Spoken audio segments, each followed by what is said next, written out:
Aloha. Welcome to our monthly neighborhood board meeting.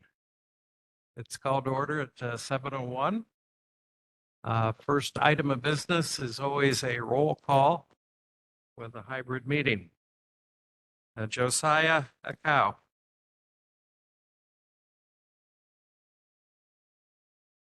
Jennifer Barra. Here. Travis Council.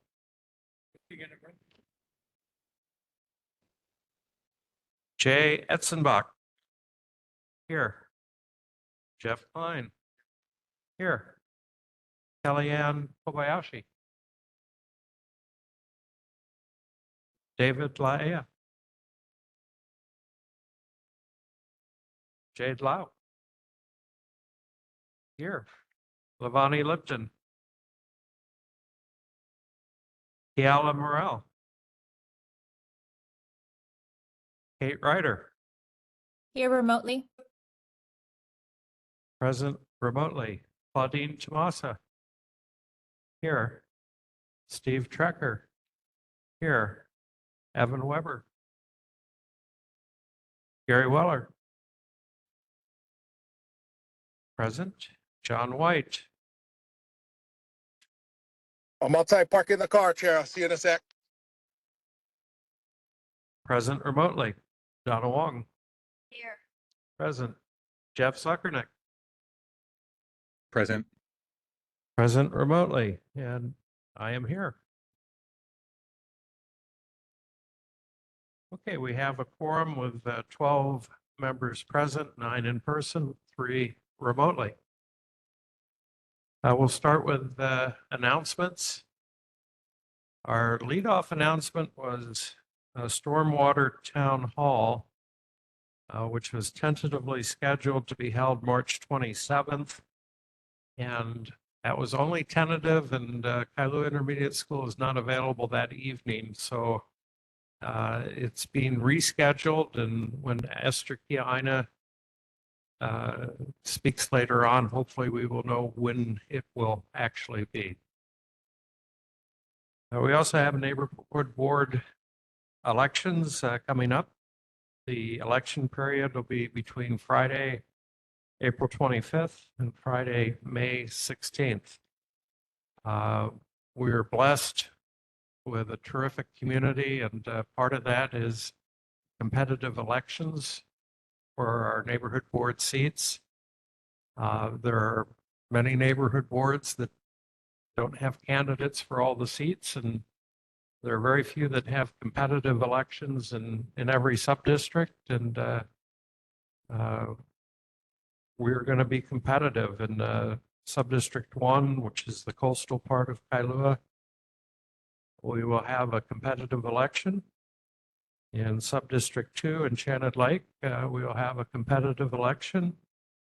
In sub-district 3, Olamana, Monowili, we're going to fill all the seats, but there will not be an election because we're 4 people for 4 seats. And in sub-district 4, the core of Kailua, again, a competitive election.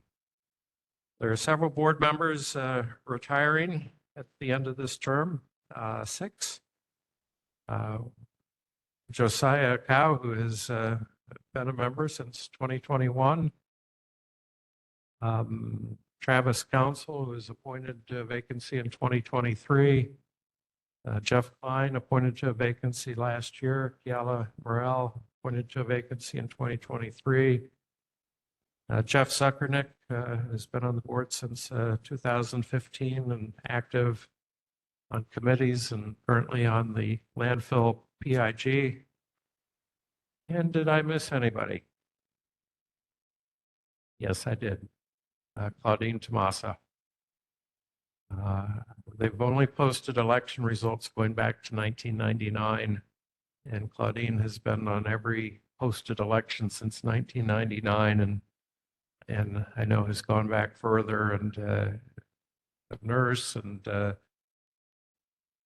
single-handedly pushed for disaster preparedness on the windward side, and We know you'll continue to be involved in Kailua, and we appreciate the mountains you have moved for our community for decades. So thank you, Claudine.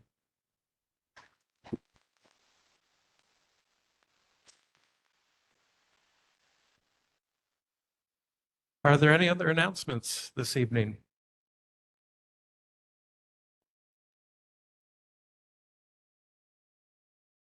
All right. We'll move on to our HPD and HFD reports. We'll start with Honolulu Police Department.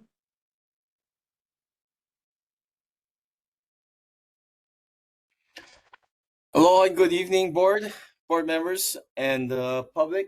I'd like to bring the stats for February 2025. This month we had 2 motor vehicle thefts in the Kailua area compared to 2 the previous month. We had 2 burglaries this month reported compared to 3 the previous month. We have 5 thefts this month so far compared to the 19 the month prior. 4 car break-ins compared to 7 the previous month. And we had 2 robberies this past in February compared to 1 the previous month. And I can answer any questions that the board may have or the public. All right. Do we have questions this evening for HPD? Any audience questions online? All right. Off light tonight. Mahalo. And Thank you. Have a great night. Honolulu Fire Department. I think we have Captain Aaron Jones with us tonight. Good evening, Chair Hicks, board, neighbors. Yeah, Captain Jones, Station 18, Kailua. Stats for the month: 1 structure fire, 1 nuisance fire, 9 activated alarms, no fire, 103 medical calls, 1 motor vehicle collision with pedestrian, 4 motor vehicle crashes, collisions, 1 mountain rescue, 1 hazmat call. You probably want to know what the mountain rescue is. That was it was a dog on the Monolith Falls hike.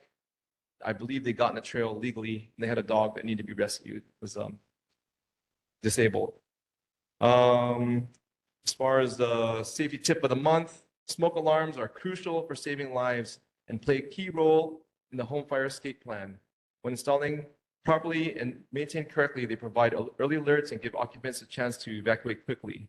Install smoke alarms in every bedroom, outside, each living area, and separate sleeping area in like a hallway on each level of the home as well. Test smoke alarms at least once a month by pushing the test button. Replace smoke alarms when they are 10 years old or stop responding when tested. And with that, yeah, any questions from the board, neighbors? All right. Questions for Captain Jones tonight?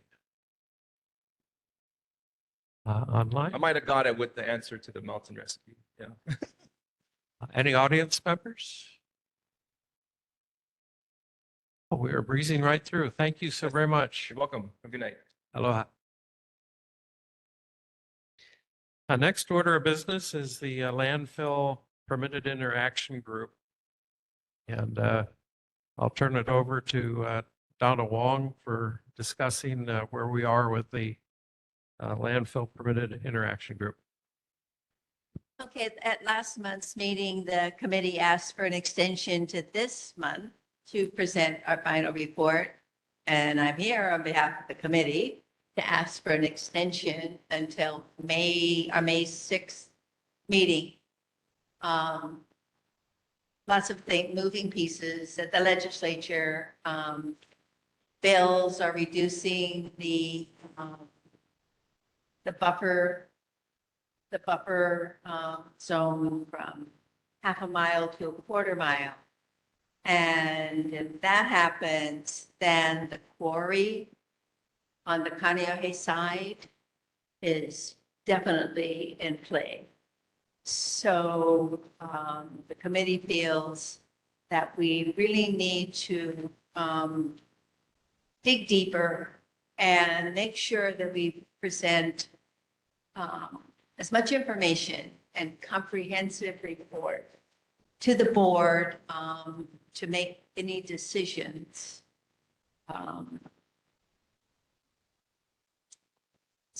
So, yeah, and that's what we're trying to do, and that's why we're asking for an extension for 2 months.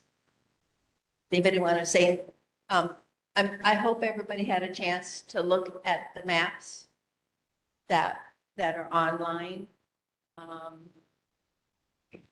few of us, including Bill, and members from Kaneohe Neighborhood Board and Wamanalo Neighborhood Board, went with Roger Babcock and at the invite of Esther Kia Aina to look at the sites.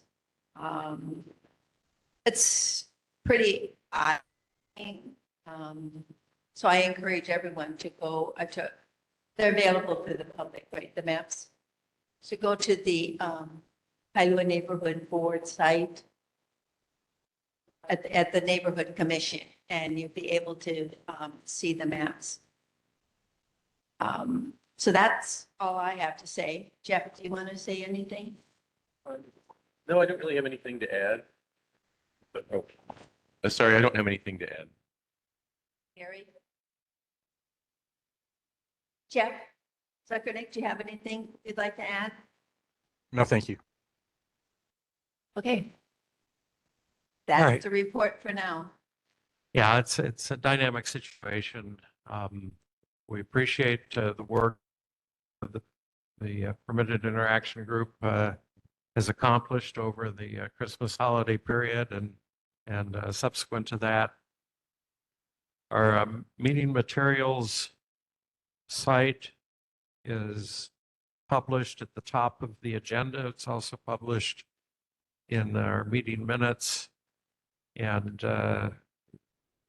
that includes a release from the mayor December 3rd that discussed the history of how we got here and what the problems are in finding a suitable site.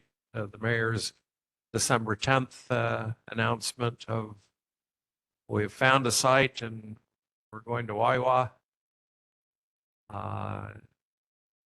Presentation to the legislature on sites that were not considered because of Rule 73 of 2020 restrictions. Also in there are the site are diagrams of those sites in Kailua that were on the list, but not suitable because of a conflict with the law.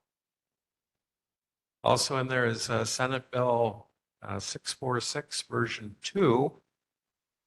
Version 2 changes the buffer zone from half a mile to a quarter mile, which would then magically make 4 sites in Kailua compliant. And that passed in the Senate this week and was sent over to the House for consideration. So if this legislation passes in the House and is signed by the governor, it would then provide many Kailua alternatives. So the PIG has much more work to be done. And anyone who wants to get up to speed on future landfill location, please take a look at our meeting materials.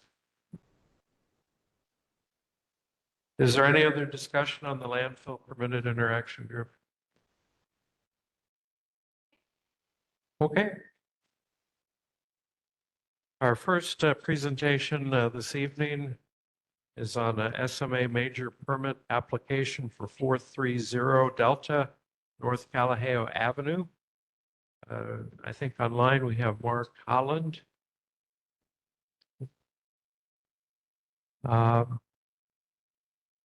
Mark, you can screen share and proceed with your presentation, please.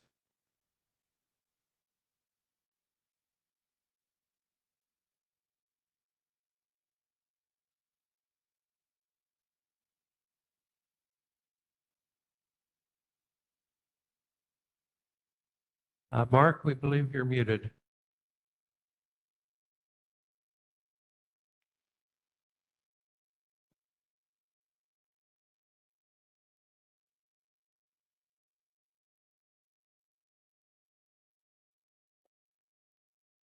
Can you hear me now? Okay, there you are. Yes, we hear you.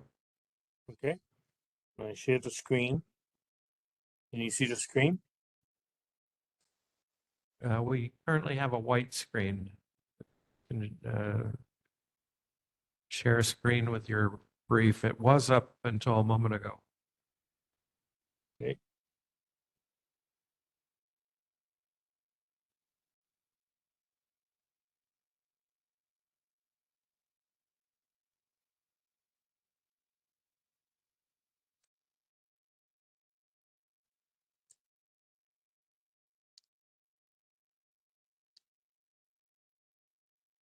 Okay, can you see it now? Yes, and if you can go to Okay. full screen, we'll see it even better. Full screen.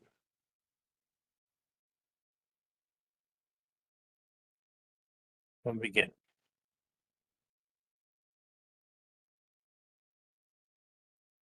Okay, can you see that? Yes, we have it Okay, better now. so Thank you. thank you, Bill. This is the presentation we're doing for the Taylor property. Peggy Taylor is a local Kailua resident. She used to own the property that we had a SMA permit for the Mitchells by the tennis court. She now has bought this property off of 43D North Leo Drive, which has her existing residence where she lives. Her daughter, son-in-law, and family are moving from the mainland here to Kailua, and her lot is big enough to build a new existing single-family dwelling for her daughter, son-in-law, and their family.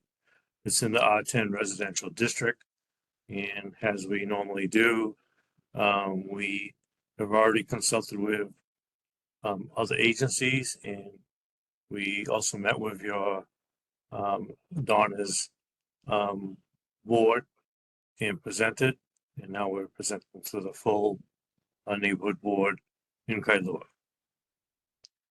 DPP requires that we go through the neighborhood boards. This is a photo of the site. We're not showing right here, it doesn't show the existing house. This is the area of the proposed second single family dwelling for the daughter, son-in-law, and family. There's a zero Rosenlosh. There's an accretion on this property. The shoreline's projected to go out quite far over the next 70 years. It's an AE flood zone. This is the construction of a new home construction of a new existing single family dwelling on the already occupied lot in the R10 residential district. It's outside the shoreline setback because the construction cost for the second dwelling is over 500,000. It's an SMA major. We've already consulted with other agencies outside of the fire department, the police department coming back with their usual conditions of making sure we can access within 75 feet of a dwelling for the fire department or the police department requiring notification of construction activities to neighbors and working outside of not working outside of normal business hours. That's what's being done. This is the property. The red dot shows the proposed work area. In the front, the state GIS maps are slightly offset, but you can see the existing dwelling with the white car parked near it in the front, where the red dot is where the proposed second dwelling would go. Again, it's the shoreline, it has an accretion. It will not come back into the property. So That's the existing plot plan. So this is what they're proposing to build for the daughter, son-in-law, and their family. It's basically a duplicate of what they already have on the property. It's just a second dwelling. These are photos with different orientations, as DPP is now requiring, where we take the pictures and show the indication of direction. As you can see, it's already been graded. It's already a grass lawn. There's not going to be very little disturbance. That's already has been disturbed. It's a slab on grade foundation with support piers. So there'll be a little excavation. We have put in the standard provisions that the Kailua board graciously offered us through Donna to make sure that provisions for clean soils, for immediate stop work orders if any shearwaters wander on site or any other endangered species come on site. There's an immediate stop work order. If any EV or other cultural artifacts are detected during the installation, there's an immediate stop work order that the Peggy and the family have agreed to, and Shifty will be notified and advised how to proceed. So this is the overall information. It's 430D North Kailua Avenue in Kailua, TMK 43017-019. And this is location. It's not too far from the property owned before the Mitchells at the tennis club. It's just a few blocks away. Soil maps on the site, it's Jaca Sands, which means that we have to make sure that the Shifty provisions are in place for cultural artifacts being detected during construction. And that condition's already been submitted to Shifty, but they won't rule on this till we actually go forward with the SMA application to DPP. Right now, we're in the consult stage, which is why we're in front of your board. And but that condition is already in place.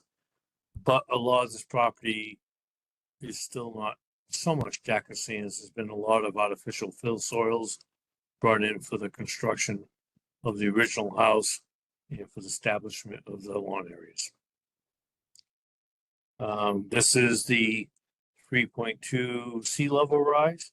As you can see, most of the site is conditioned, so that's why there are foundations that are saline resistant, that are I don't really want to say yeah, they're hurricane proof, normal flood resistant foundations. They've been designed to not be impacted by any sea level rise, erosion loss, or hurricane surges. The shoreline map, Transit 82, shows you that it's a blue, which means it's got an extremely increased accretion rate of 2.16 feet per year, which means the shoreline is projected to gain, somewhere around 130 feet or more, which is kind of hard to believe, but that's what's projected for this section of the shoreline. This is Cap 4. That little white circle right there is the property. As you can see in Cap 4, the hurricane surge is pretty much limited to the shoreline. Doesn't seem to come onto the property too much, unlike up by the marine base or even inland by the marsh. There are more serious impacts. Not near any critical habitat.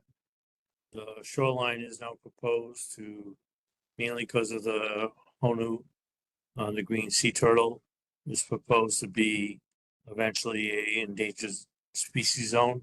Right now it's just proposed, but this is inland. of the shoreline, and the shoreline is predicted to grow.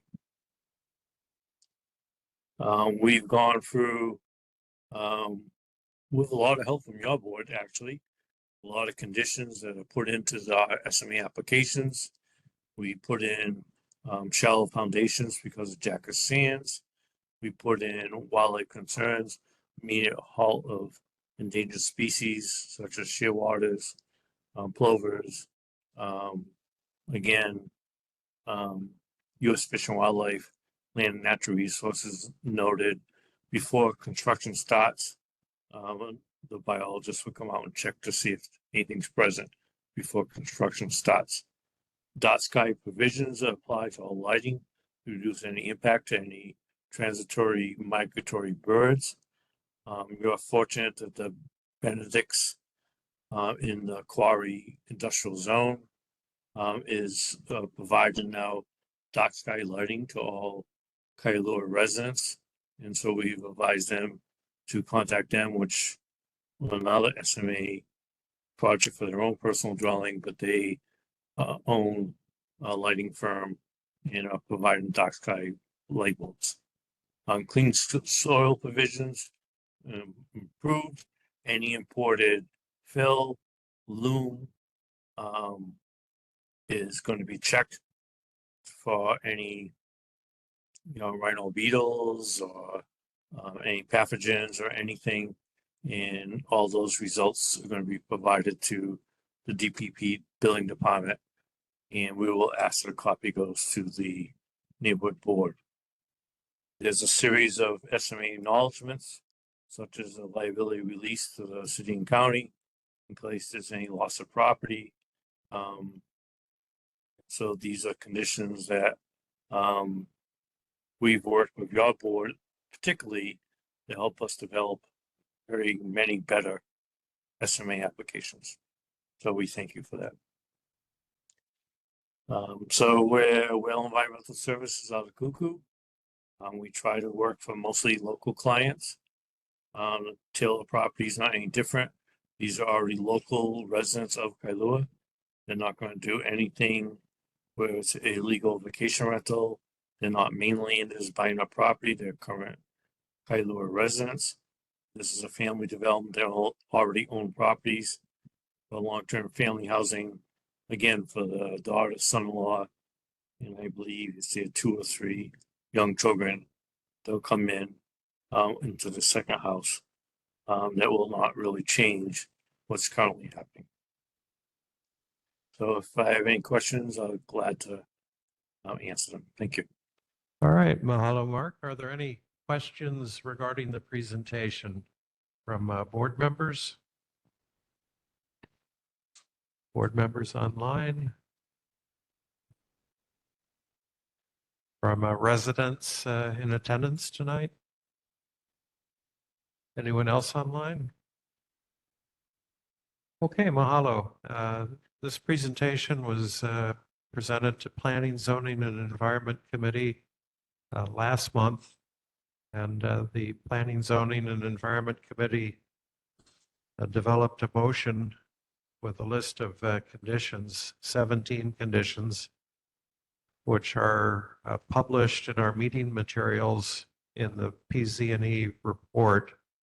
So we follow up the presentation with a committee motion. The Kailua Neighborhood Board supports the conditions recommended by the Planning, Zoning, and Environment Committee on the 2025 SMA Major Permit application for 430D North Kalaheo Avenue.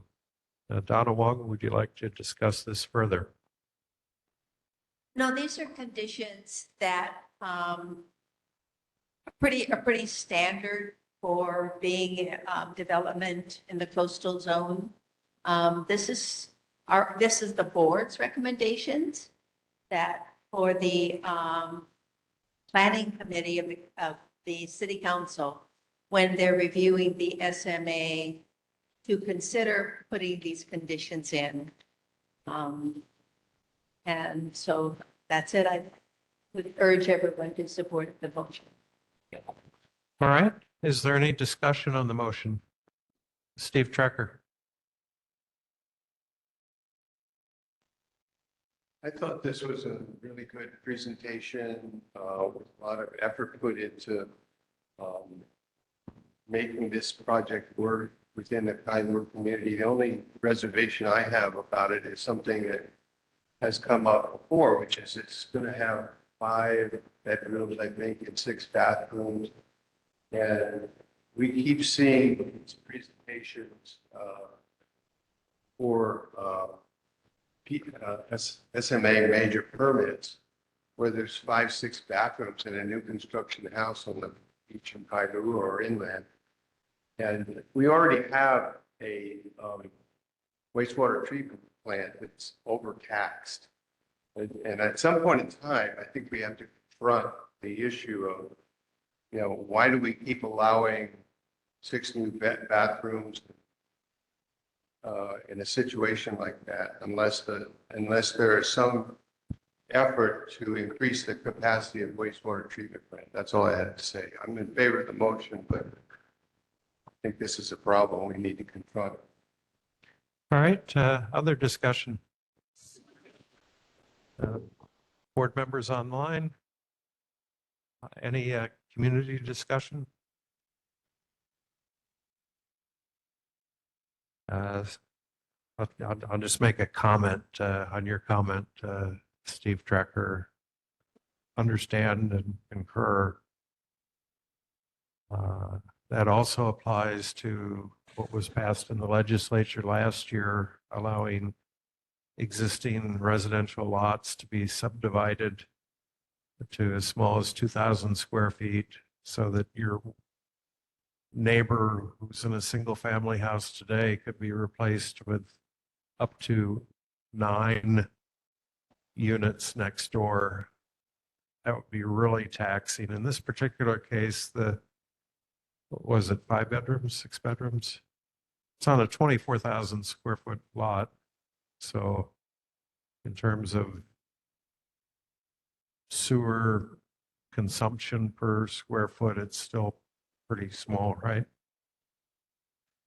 Okay, if there's no further discussion, we'll take a vote. Josiah Akau. Jennifer Barra. Yes. Travis Council. Jay Etzenbach. Yes. Jeff Klein. Yep. Yes. Kellyanne Kobayashi.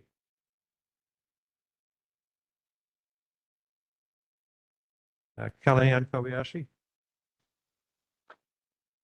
David Laia. Yes. Abstain. Abstain. Did I hear a yes from Kellyanne? Okay, Kellyanne Kobayashi, yes. Jade Lau? Yes. Lavani Lipton? Yes. Yes. Kayla Morel? Kate Ryder? Yes. Yes. Claudine Tomasa? Yes. Steve Trecker?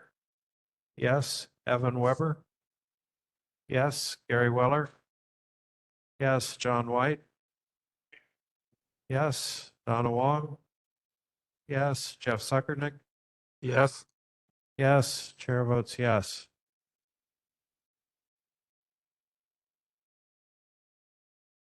The motion passes with 15 in favor and 1 abstention. Next motion. The Kailua Neighborhood Board shall reconvene the Public Safety, Public Health, Civil Defense Subcommittee on Disaster Preparedness for a limited duration for the purpose of exploring the possibility of developing a community point of distribution plan for Kailua. An objective is to establish partnerships with local preparedness groups, interested community residents, and government, non-government agencies to participate, collaborate in the planning process. Claudine Tomasa, would you like to explain the motion further? Thank you, Chair. Points of distribution, community points of distribution. These are sites that will investigate in Kailua where we can somehow work with the government and set up storage and somehow have emergency supplies, i.e. emergency supply food source, 25-year type of extended food and water for our community. What we're doing is locating sites in Kailua away from the inundated zone and in the inundated zone so that should a disaster hit Oahu, our supplies are going to be cut off. They may be delivered through the Marine base, et cetera, et cetera. Now, if we can have a site or one or two sites, maybe we can store supplies so that before the disaster, families that need food can go and pick it up. But this is all in the planning process, and I think Kailua needs to take that initial step. Just like our tsunami warning signs, we need to take steps and move forward with this. So I urge my board members to vote in favor. Thank you. All right, mahalo. Discussion on the motion. Evan Weber.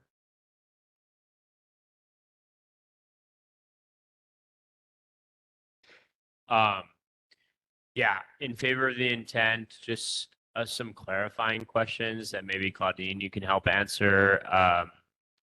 What is the status of this subcommittee? Who's on it? And does it need to be kind of reconstituted?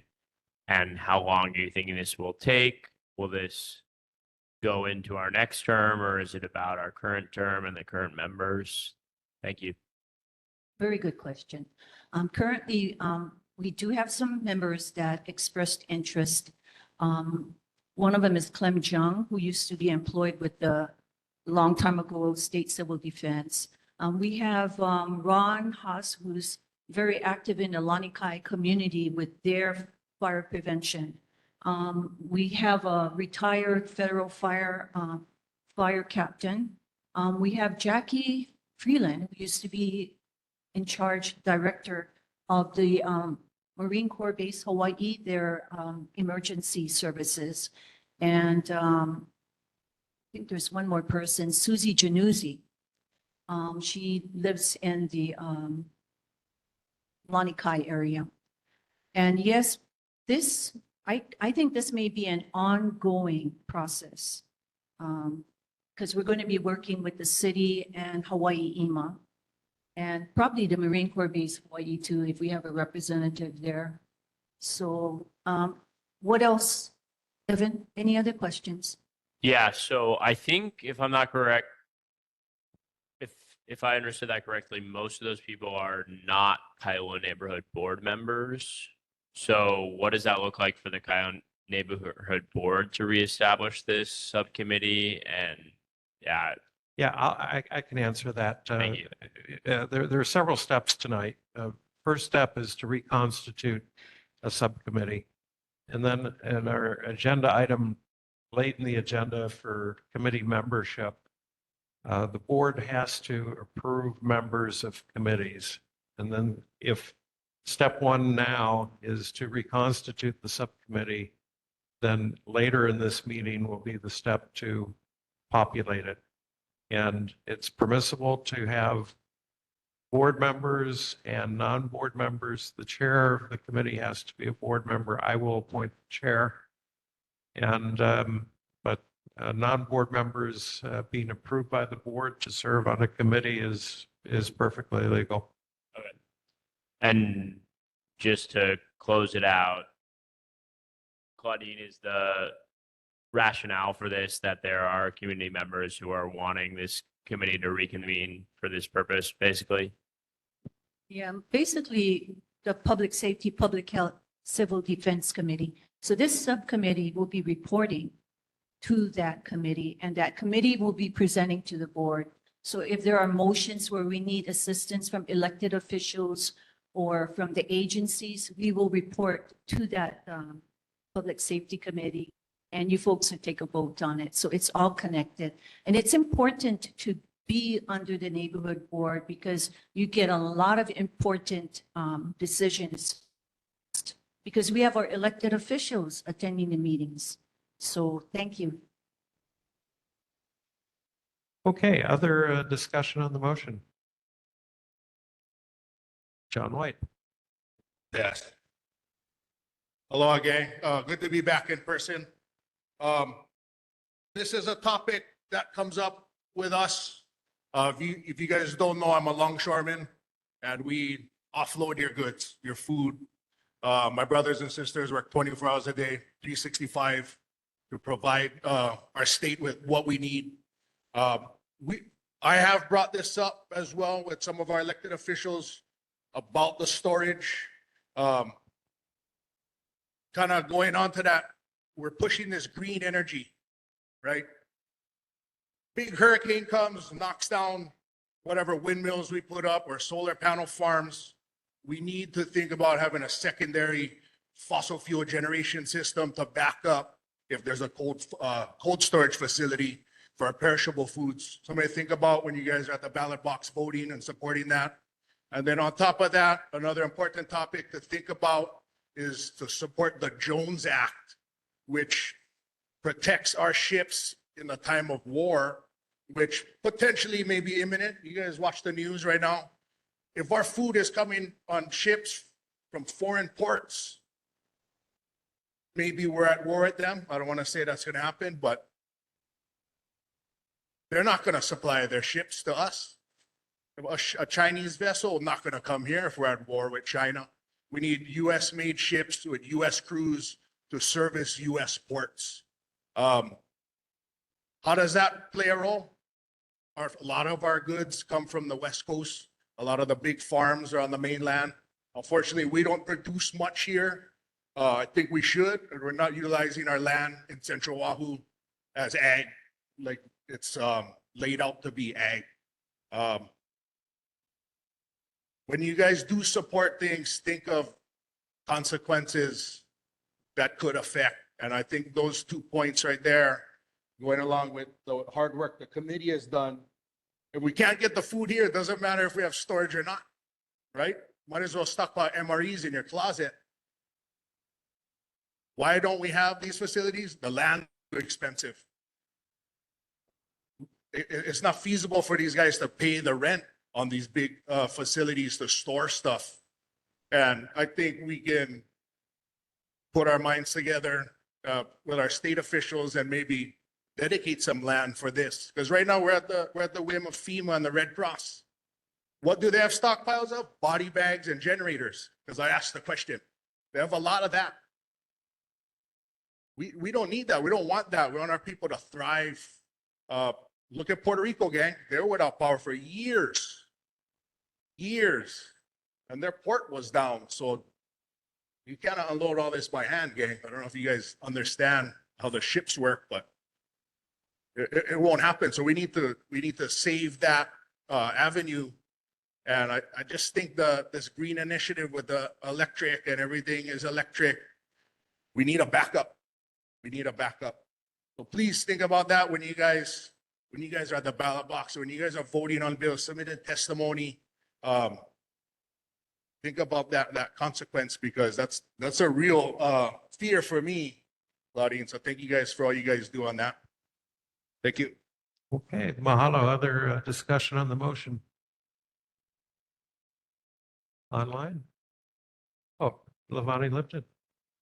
I know we need to move on, and thank you for the macro perspective, because Claudine is working community level.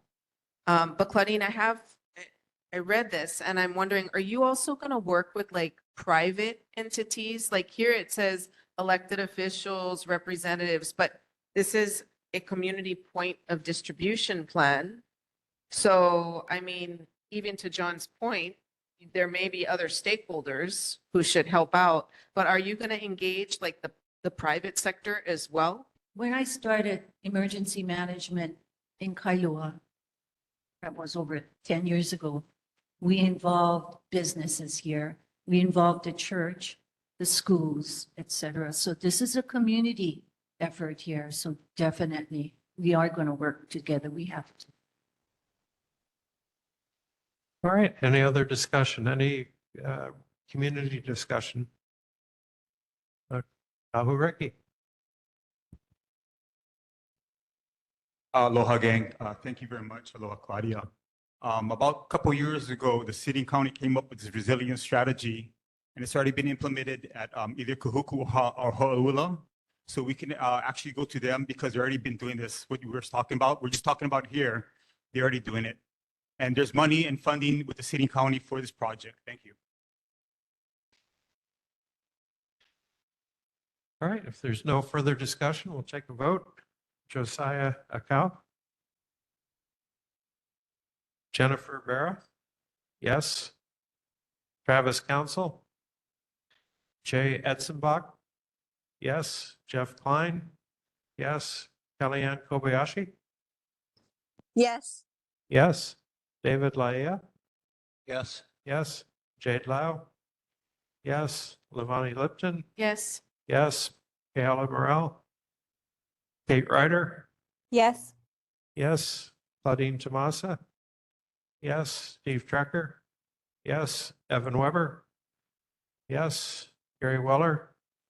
Yes. John White. Yes. Donna Wong. Yes. Jeff Zuckernick. Yes. Yes. And chair votes aye. Motion unanimously passes with 16 votes. All right. Mahalo. Next order of business are local agency reports, starting with the Board of Water Supply, Danny Ornelas.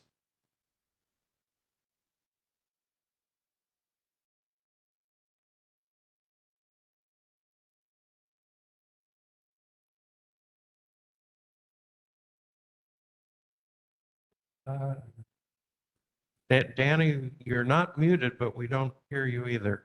Can you speak up?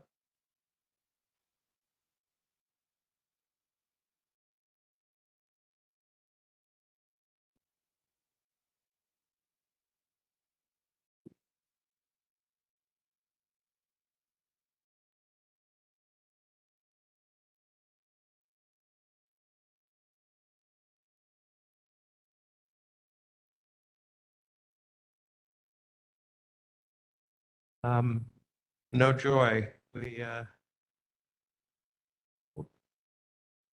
don't have any lip readers here. We do see that you're not muted. Your microphone volume.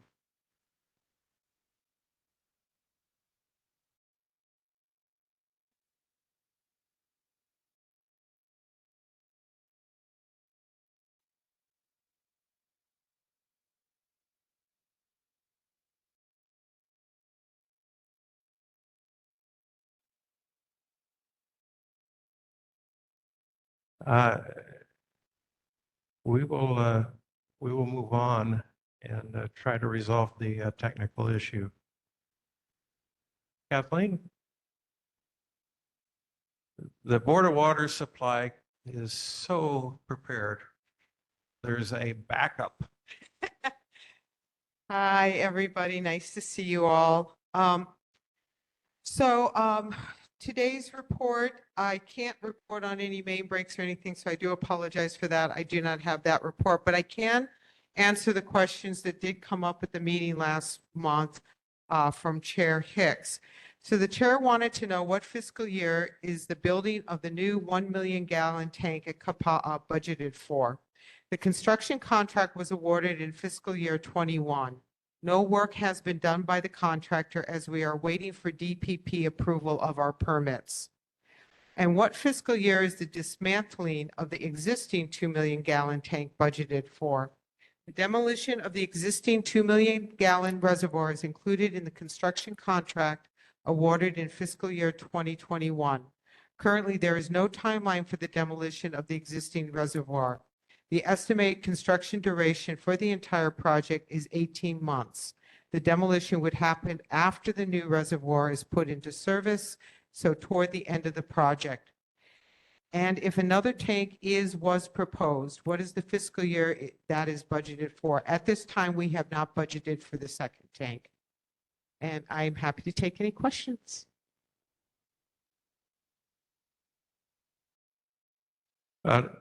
Just to be clear, we understood the proposal was to construct a 1 million gallon reservoir to then dismantle the 2 million gallon reservoir. There was considerable input from Kailua Neighborhood Board that the loss of capacity was unwelcome change. And then, about 8 months after that, we were advised that Board of Water Supply had revised the plan for it to build a 1 million gallon reservoir, demolish the 2 million gallon reservoir, and then add a second 1 million gallon reservoir on the site of the dismantled current reservoir. And so the third part of the question was, is there a fiscal year in which that final phase of getting us back to 2 million gallon capacity, is that budgeted at any particular future year? No. But it is part of the eventual plan.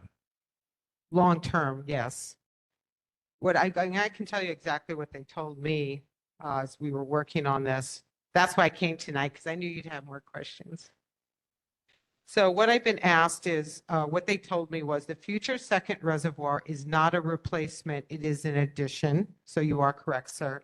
Having a second reservoir will allow taking the other reservoir out of service should it need repairs or maintenance, but they have not planned or budgeted for it at this time. Okay, are there other questions? John White. Did you say it was awarded in 21? Yes, sir. And do you know what the holdup is with DPP? No, I don't personally know what the holdup is. We, just like everybody else, we have to wait for our permits, unfortunately. I hope Esther is on the line for this one. Esther, please wake them up in there. Thank you. Thank you, sir. Other questions? Board members online? Any audience questions for Board of Water Supply? Oh, Levani Lipton. So even though it was awarded in 21, does the money lapse? No, Or it's you been still have the encumbered. funding It's for been encumbered.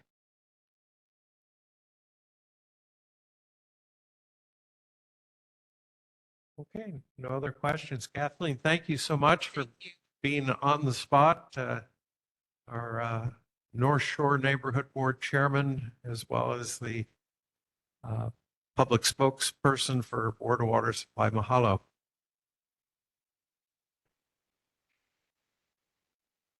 Next, Marine Corps Base, Hawaii. Hi, good evening.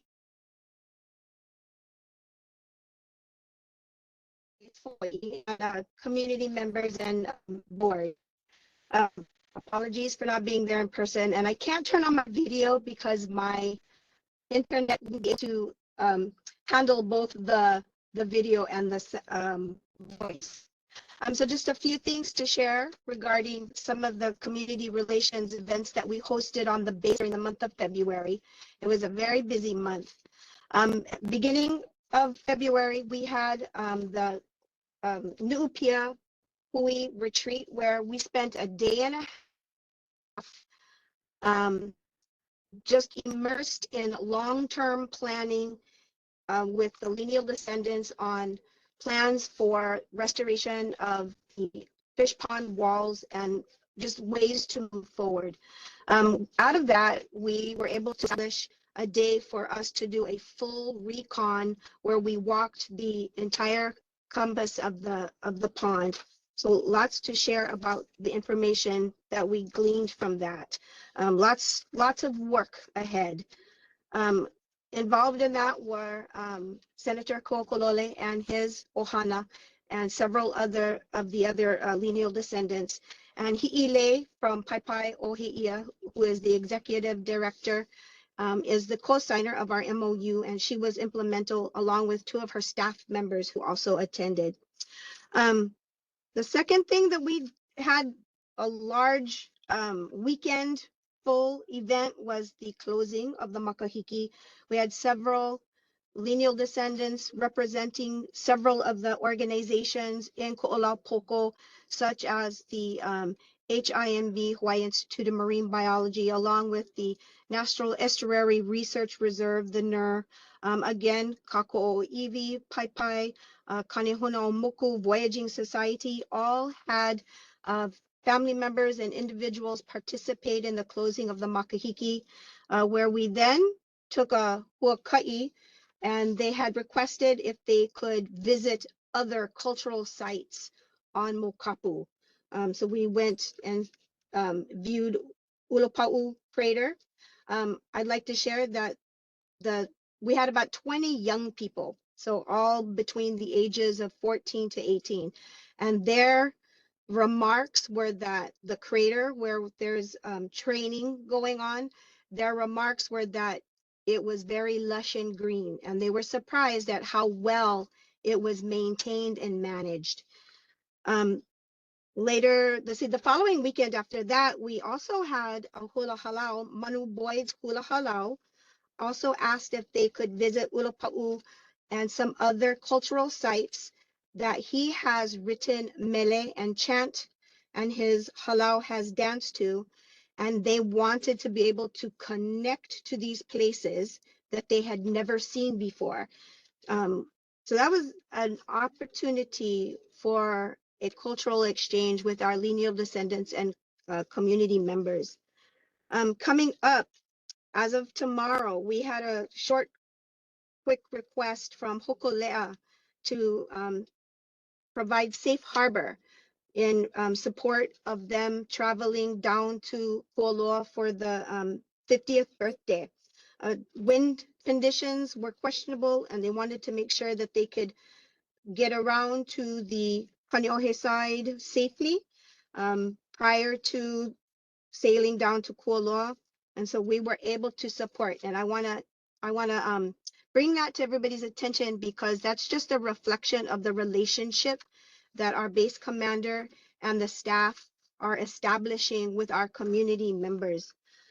Coming up, we have a couple of other events occurring. 3 ROTC cadets, schools from the continent will be visiting the Marine Corps base, and this will be in support of STEM opportunities so that our cadets will learn what jobs will be available to them if they so choose to enlist. Also, I wanted to answer a couple of the questions that we had regarding Nu'upia ponds. I did get with the environmental department during our walk. No birds, and all of our wildlife is perfectly fine. I know that we had that exceedance from the Aikahi plant, but the water quality, the environmental department says that it hasn't had any indication that there's any issues. And again, the wildlife is all fine. And if there's any other questions, I can take them now. All right, questions for Marine Corps Base Hawaii, Christie. John White. Hi, Christy, how are you? Any update on that transmission line that's going to be installed, the power from Hawaiian Electric to the base? I don't have any, but I can get an update from our facilities maintenance. Thank you. And then one more thing. I was formerly vice president of Kainalu Little League, and still as active as possible with them. One of their umpires came and reached out to me at a baseball game because we have communications with the Marine base. Recently, there was, and I don't know what the ranks mean, but a lieutenant colonel walked onto the field during an active game, and he was making a bunch of noise. They had to stop the game. Umpire asked him to leave. He got a little, I wouldn't say violent, but he was refusing to get off the field during an active game. And he kept chanting on and on. He's a lieutenant colonel. So if you could have the base commander call me so we can talk about this, but off base, the rank means 0. On base, it does. That's unacceptable. So if you could have him contact me, 452-5549. I'd love to speak to the base commander. Wow. Sure. Can you say the last four again? 452? 5549. John White. All right, I will share that. Other questions for Marine Corps Base Hawaii? Christy, one thing that we are not sure of is, are there currently any Marine Corps or Department of the Navy directives limiting or restricting areas of Osprey operation over civilian areas? I know that there have been some directives in the past. Is there currently any directive currently in effect? Not that I'm aware of, but I'll follow up and ask the range control.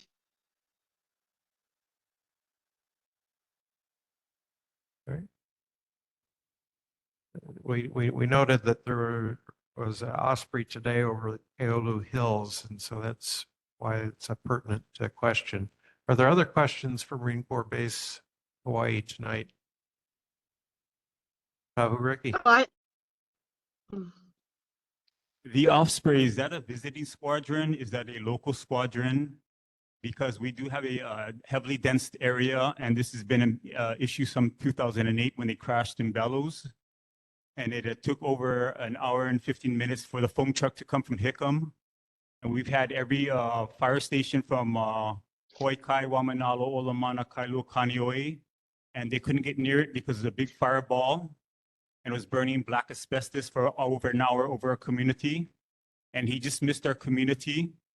I went up to the top of the hill and I filmed the whole crash, and 2 people died, and the rest of the guys had spinal injuries. There was no game plan to take care of this emergency situation.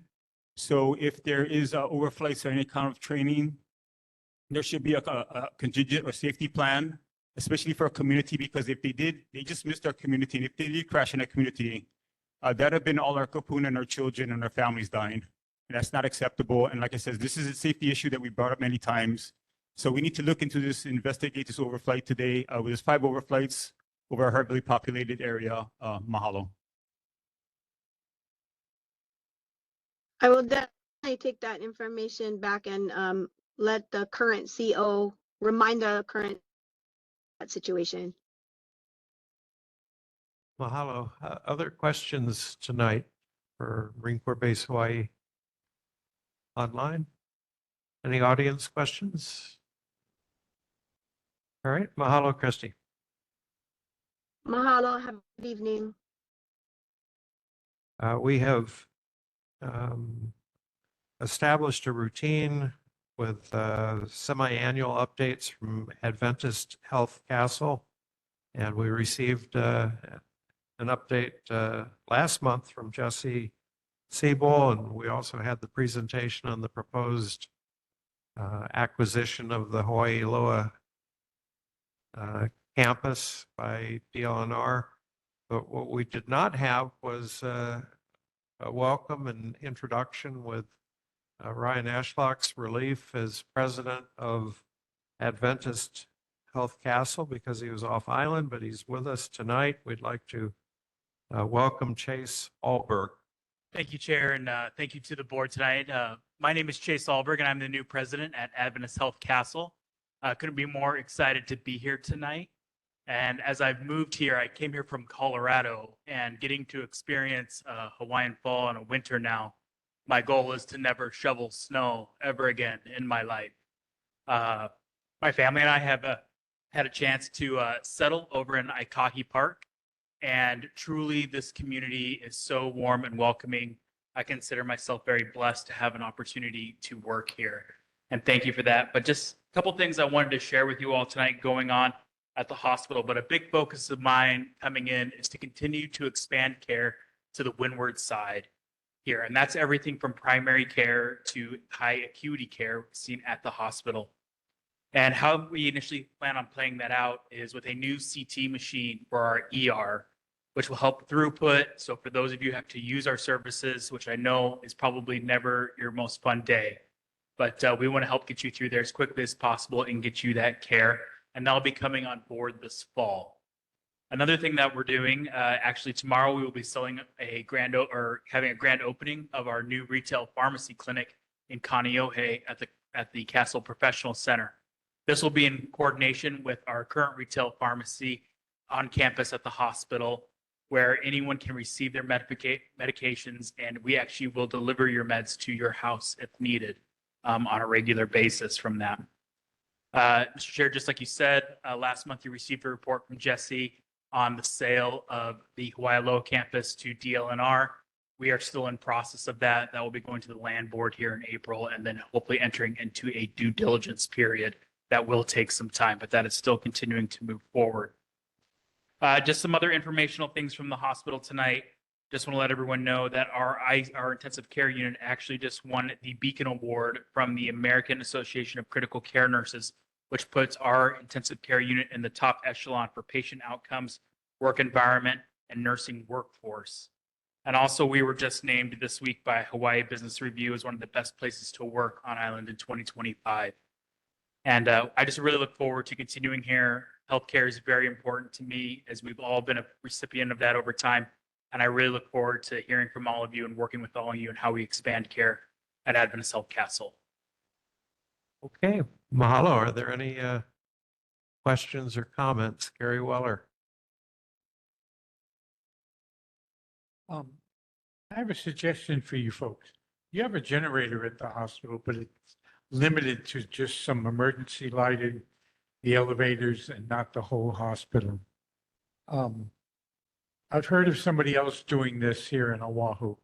They rewire where the power comes into the building, and they have a jack there ready for like a megawatt generator. And then they sign an agreement with Caterpillar that if an emergency comes up, they'll deliver the generator to the hospital and hook it in.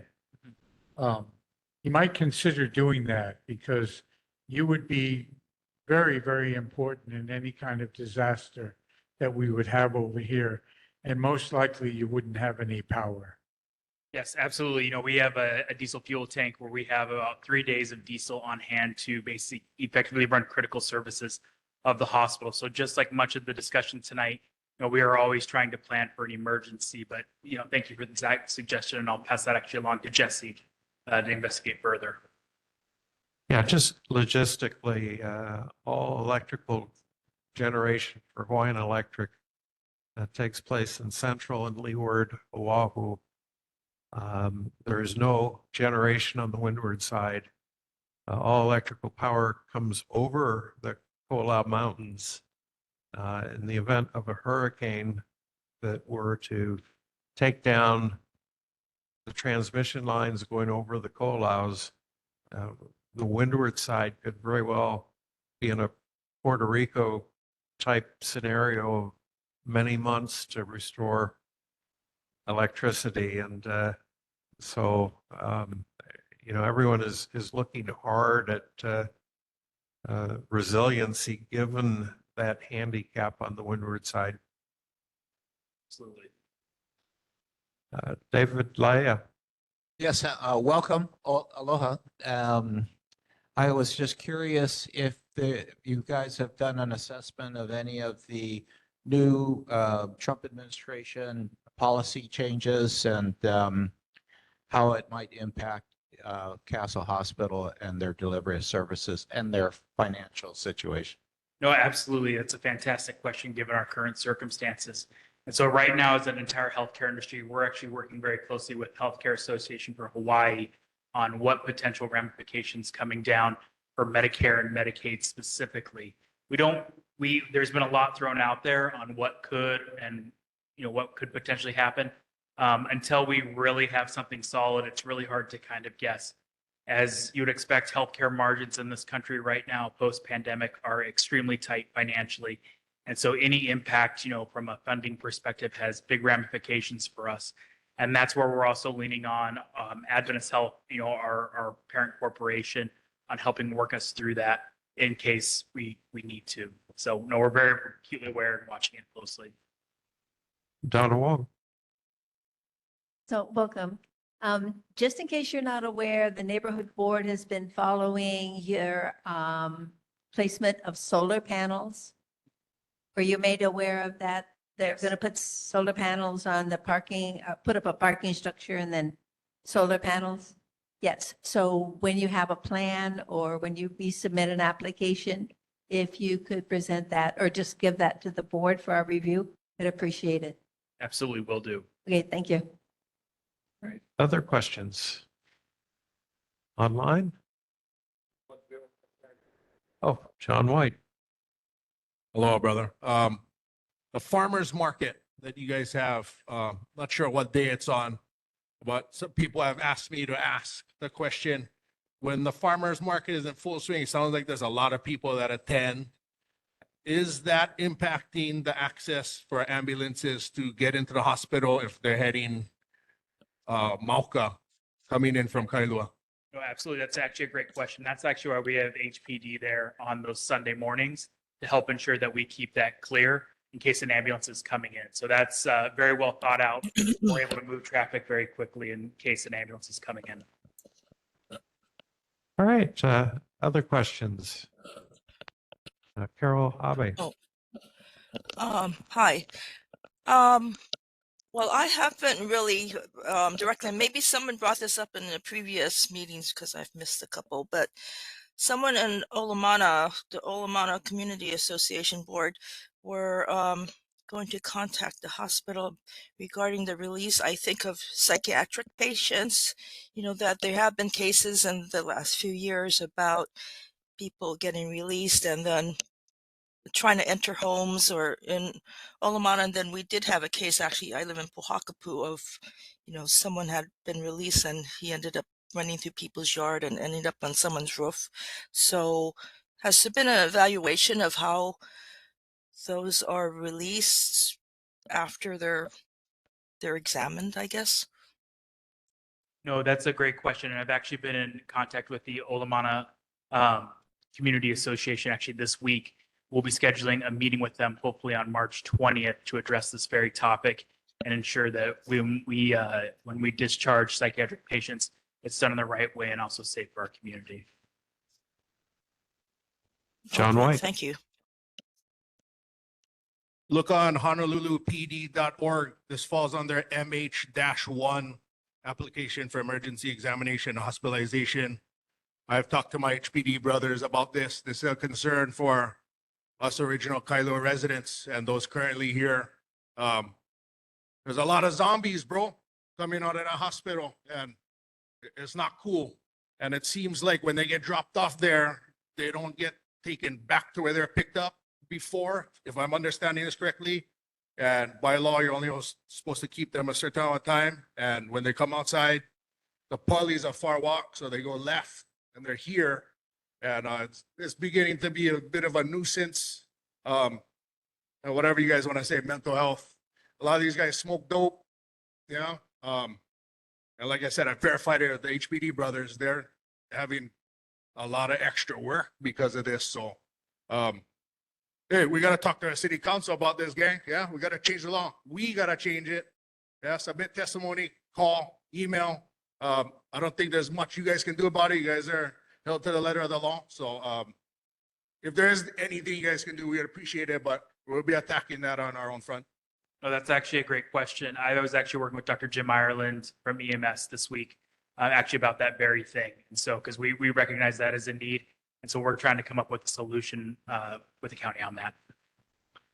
From previous discussions, our understanding is that the protocol is to attempt to have family members or social worker, case managers, or core,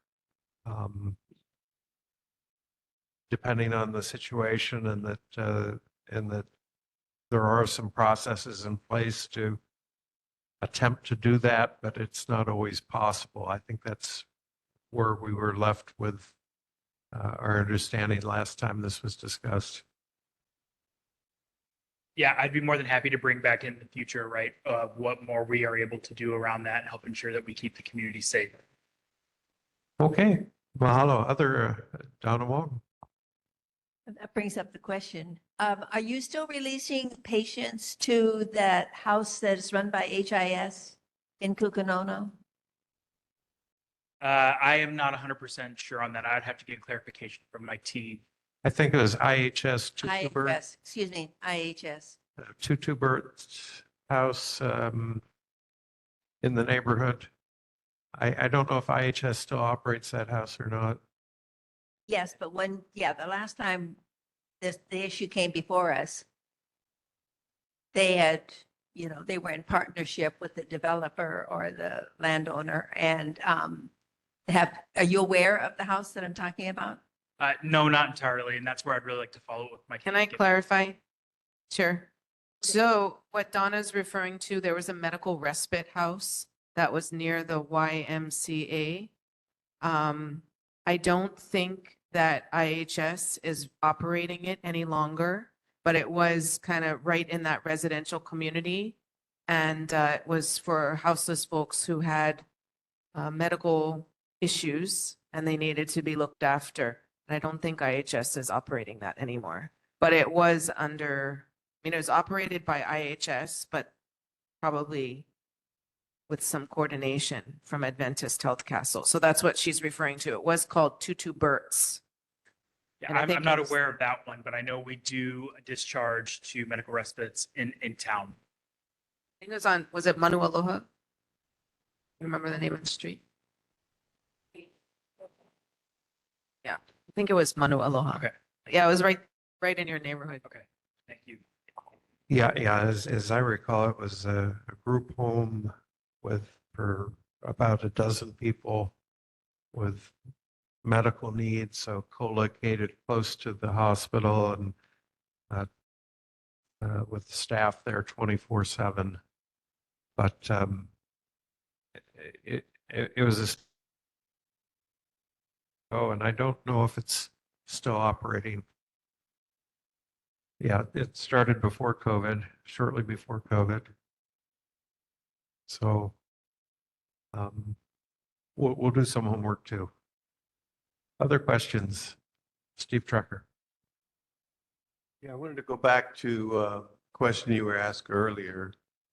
Can you give us a rough ballpark idea of what percentage of the income that, or receipts that Castle has that comes from the federal government, either through Medicaid or Medicare? Yeah, roughly about 55% of our payer mix is government funded. Thank you. All right, well, this was just going to be a easy introductory session, so I'm glad we really didn't ask too many questions. Chase, aloha, welcome to the community. Mahalo, everyone. Thank you. Next on the agenda are resident and community concerns. This is the time to speak anything on your mind, any suggestions, concerns.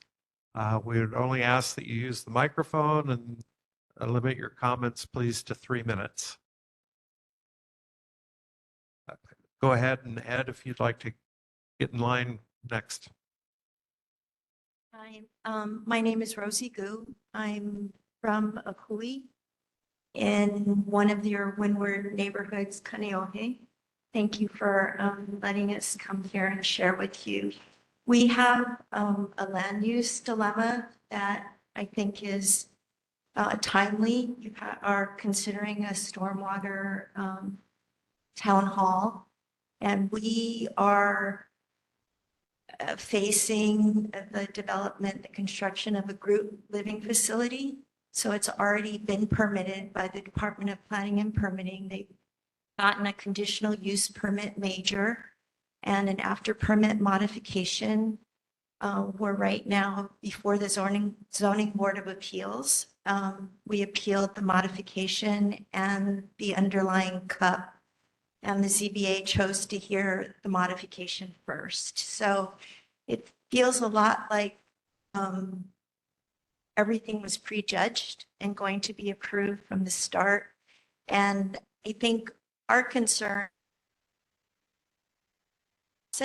that Department of Planning and Permitting has undertaken, the majority of community concerns have not been meaningfully considered, including surface water and stormwater. So we shared with Donna Wong a video that we took in May when we had the heavy rain. And the subject property is sort of the terminus of the state and city's surface and stormwater drainage system. And it all comes down towards this property, goes into a private water channel inlet straight to the bay. And what we learned from reading the Kaneohe Bay Master Plan is, it confirms that water quality is a function of land use. So I think the importance of Department of Planning and Permitting following good process to regulate land use, to actually achieve the intent of the land use ordinance to result in orderly development is going to become more and more significant for all neighborhoods on the island, because there's only a finite amount of land. And eventually, year after year after year, you people have been fighting things for many decades. We're new to this. We're 2 years into it. But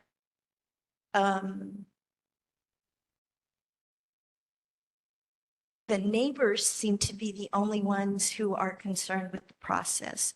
So if the governing authority, DPP, is not functioning in a neutral manner, I think everybody should be kind of concerned about that. So thank you for letting me share. Mahalo. Did you raise your concerns through the neighborhood board as well? Yes, we have been participating, and they first, Chair Mo Radke sent written testimony saying that he thought that the project shouldn't be able to proceed until the applicant intervener met with the neighbors, close proximity neighbors, and mitigate or resolve community concerns. That never happened to this day. And then we continued attending neighborhood board meetings, and they actually voted and unanimously opposed the project. The issue is that at the time they opposed the project, DPP had already approved the modification, the after permit modification, before the applicant's representative even presented the modified project, the 50% larger project. DPP had already approved it. Yeah, I think their process is that it needs to go to a neighborhood board first, and then a review, and then a decision. Additionally, Councilmember Esther Kiaina represents all of us on the windward side, and where there are questionable actions or clarifications that are needed, she and her office is an important resource. We've engaged with her as well, or tried to engage with her, and she allowed us one meeting, and I took that meeting, and we're basically getting slam dunked, and we're trying really hard to get up to speed, to learn the LUO, to know the Oahu General Plan policies, to read through the Ko'olaupo'o Sustainable Community Plan. We've tried to do our homework. I guess what I'm trying to say is there's so much pressure to bring housing online, and we agree housing is needed. But if the permitting authority doesn't follow good process, eventually that we are seeing are just going to become, they'll increase and they'll be exacerbated. And there are at least 2 other Kaneohe neighborhoods facing land use issues right now that we recently met at the February Kaneohe Neighborhood Board meeting. And Cobb Adams is one, and then conservation land near Bayview. And so if our experience is going to be repeated for them, you can do everything that you can possibly think of on your own, hire an attorney. But if the government agency that, regulates land use doesn't follow the intent of the land use ordinance, which is to regulate land use to achieve orderly development through a process is there, but you don't follow it. It becomes incumbent on all these neighborhoods, one by one, to protect themselves, which, it would be much better if everyone could agree, follow the law, review the policies, consider the community concerns, and then approve a project that fits there, that isn't going to create safety issues, isn't going to send, mud and dirt and debris into the bay. But Yeah, I think we all agree with the need for fair and consistent processes and transparency. Thank you very much, Donna Wong. So what is the project they're proposing and what is the zoning? We're R 7.5 residential, and we're a small 30-home, single-family residential neighborhood. I'm sorry, what was the second part? No, so what is the project? Oh, it is supposed to be, the applicant has said in his applications and before the neighborhood board that he is going to provide housing for seniors, do memory care. It is going to be a monster-sized apartment complex, not affordable. He said it's high-end, so it's 24 units, 2 stories. And,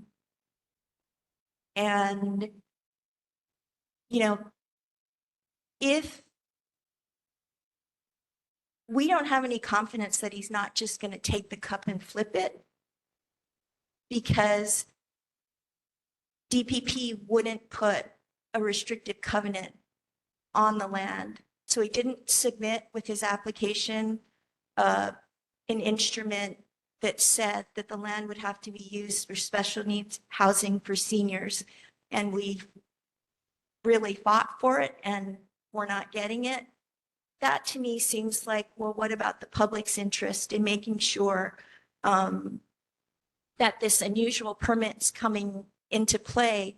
Why not say that the land has to be used for seniors, but still, that's not happening. So that is the issue. We have a general plan, we have a city charter, we have community plans, and they are ignored when it says R5, R7, that's for single family homes. We saw it with allowing vacation rentals that were illegal. We saw that what happened with Kukanono when they took a single family house, tore it down, made 2 stories. That's the one that at least used to take patients released from Castle Hospital. So you see it all over. We're seeing it now on Kailua Road with a new apartment. We have a height limit for commercial at 40 feet for all of Ko'olaupopo, Waimanalo, Kailua, and Kaneohe. That's going to go to 60 feet. And the exception is for affordable housing. So we have all these plans, this board, other boards, communities are really hard to make sure that those plans are in place. So we know what our community is going to look like. And then they get all of these exceptions. it's a continuing battle, and hopefully we can work together. Well, thank you for exposing us to that situation, and we're with you. Ed Kemper. Aloha. I'm back for my usual March meeting. Talk about the two races that are going to be at Kailua High School. I also want to introduce the new executive director of the Epilepsy Foundation, which is one of the sponsors of one of the races, Tony Muranaka. And she's a Kailua girl, born and raised. Went to Kailua Intermediate right down the street and high school. So the two races we're talking about, one is Friends of Kailua High School, and the other is the Epilepsy Foundation, the Freedom Run. I have some maps. Both of them have been around for about 20 years. They're fundraisers for Kailua High School, for scholarships and things like that. For the Epilepsy Foundation to take care of people with epilepsy. The races are 5K and 10K. They mostly proceed down into Enchanted Lake and come back up to behind Kailua High School. So we would ask your consent to us doing these programs yet again. And most importantly, both entities are nonprofit corporations, charities, and they help their respective communities. Any questions?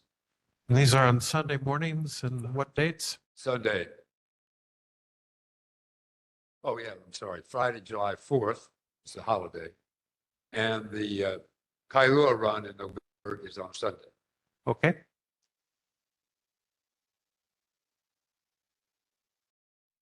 Both of the races are on this same route right here? Yes, exactly the same. And then second question, how did this route get chosen to run the race? Because when you go in the back of Kailua High School, you can walk down a little alleyway to get to the first street.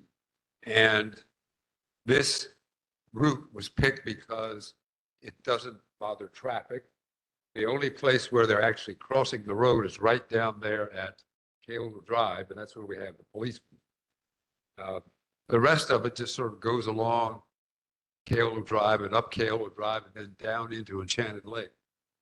So it's very light traffic. And of course, we also cone it all off where we have to warn people about people being either on the sidewalk or close to the sidewalk. Is there going to be anything held at the school post-race? The For the award community to ceremony. join in? Yeah, at the gym. And we have to get permits from the school to have the event there. Of course, one supports the school. And we've been doing this for 20-something years. Is there an entry fee for this? Yes, for the runners, no one else. Yeah. And what is the entry fee? I think it's $35. Beautiful. I'll put the word out, brother. I wish you guys best of luck. And we give awards for the fastest male and female runners for the 5K and the 10K. And then in the various age groups. And of course, I make sure that my age group doesn't have anybody competing against me. We give awards for the first, second, and third place ribbons. So, and usually we'll have 300 runners or so. But it's well for the community, and I think the people enjoy it. Well, mahalo, Ed. We're glad you made it tonight. We understand there was a traffic issue on Kalaniʻoniʻoli Highway, and thank you for keeping us up to date. Okay, thank you. Yes, sir. Hi, how's it? So, my name's Shane. I'm the executive director of Lokahi Tennis. We're a nonprofit that runs tennis programs and events right here at the park, actually. We've been around for about 4 years, and we run annually about 50 plus tennis events per year for kids and adults. Predominantly, our program is mostly kids. I'd say about 90% of our overall participants in everything we've ever run. And we have about 1,300 emails that we've collected on our email list, which shows there's a huge interest in kids wanting to play sports, particularly in tennis. One concern that we wanted to bring up was we were a little bit worried about the conditions of the tennis courts out at the park over here. The court surface, I don't know if you got a chance to see it, but the court surface has been slowly deteriorating over the last couple of months. It's been getting sandy, and some kids have been reporting that they've slipped here and there on the court. And it was just something that we wanted to address early before it got out of hand. My question was, is there anything our program can do in order to help the efforts in getting the courts eventually resurfaced? I'll refer that to Evan Weber, our chair of our Parks and Recreation Committee. Oh, mahalo, Shane. It was Shane, right? Yes. Yeah. Cool. Nice to meet you, brother. Evan. Yeah, I chair the Parks and Rec committee here. So really grateful for you to come in to bring this to our attention. I was not aware of the issues over there. Every now and then I'll play pickleball with my mom on these courts over on this side, but I'm not a huge tennis cool. guy, so mahalo. It's fine. You're using the park, man. That's awesome. Yep. Kailua boy, get around. But yeah, so we should talk first, but we'll definitely bring it up with the Parks Department, and I'll raise it after this. We're going to go to the city and county, so we'll make sure that they heard about it as well. But we'll follow up. We'll talk about it next week at our Parks Committee, which you're welcome to come to as well. Additionally, we're in the process of exploring our options with the Adopt a Park program that the county is running. And so that's kind of the method for people outside of the county government to try to provide additional help and services, whether it's volunteer resources, donations, et cetera. So we're working on that for a couple of other parks right now, and we may be able to provide a way for you guys to help with that too, if that's something that people are interested in. But hopefully the city can take care of its own facilities. So we'll start. Okay. Awesome. Thank you. Okay, mahalo. Other resident and community concerns tonight? Oh, Levani Lipton. I have one quick, this is more for Evan to see if that CIP route is available, like if it's going to further degrade and deteriorate. Just from history, we had the skateboard park. It took several years for them to upgrade it, but it was done, and it was done with city funds. So I don't know when was the last time this was done or resurfaced or. The tennis courts last were resurfaced in 2018. But anyway, you're in good hands with Evan's committee, and they meet on the second Thursday of the month at 8:30. Yeah, so he runs the Parks Committee. So bring it there, and then you guys can take action. Okay. Sounds good. Appreciate your time, guys. Thank you. Okay, mahalo. Rookie. The gang. Hey, Gary, there's a question about the CRB beetle. Were you folks able to find out any information about the CRB beetle? Coconut rhinoceros beetle. We have a presentation on the little fire ants tonight. We've previously had presentations on coconut rhinoceros beetle. We understand that there are issues with the best way to remediate without poisoning and killing the coconut trees, and it's an uneven situation right now. Yes, sir. Next. My name is Sean. I'm just going to tag off of Rosie and give a little bit more information. I'm going to tag off of Rosie and her debacle that she's dealing with. And thank you, Chair. Thank you to the board. Thank you for Donna for inviting. Like Rosie was saying, we have all these land use ordinances in place to protect the residents. Be careful. Nonprofit big businesses will come into your neighborhood, bully their way in, and basically we can't do nothing about it. But we are. as community members, Kailua, Kaneohe, Waimana, we need to stand together and push back. They may say, I'm a nonprofit. So is Joe Osteen. So is Kenneth Copeland. Remember that.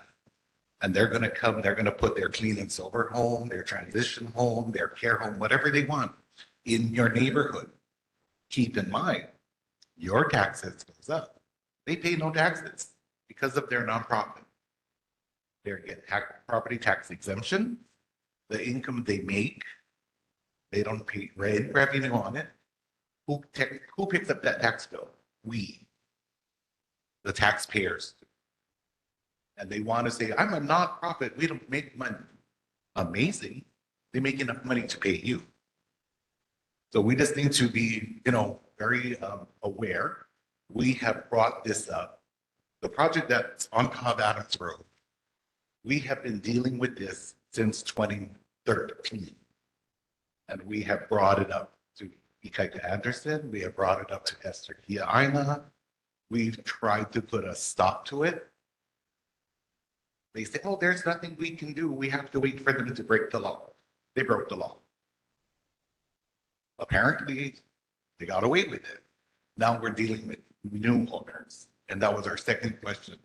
What happens now? They're selling the homes, so we have to deal with this all over again. Yes, we do.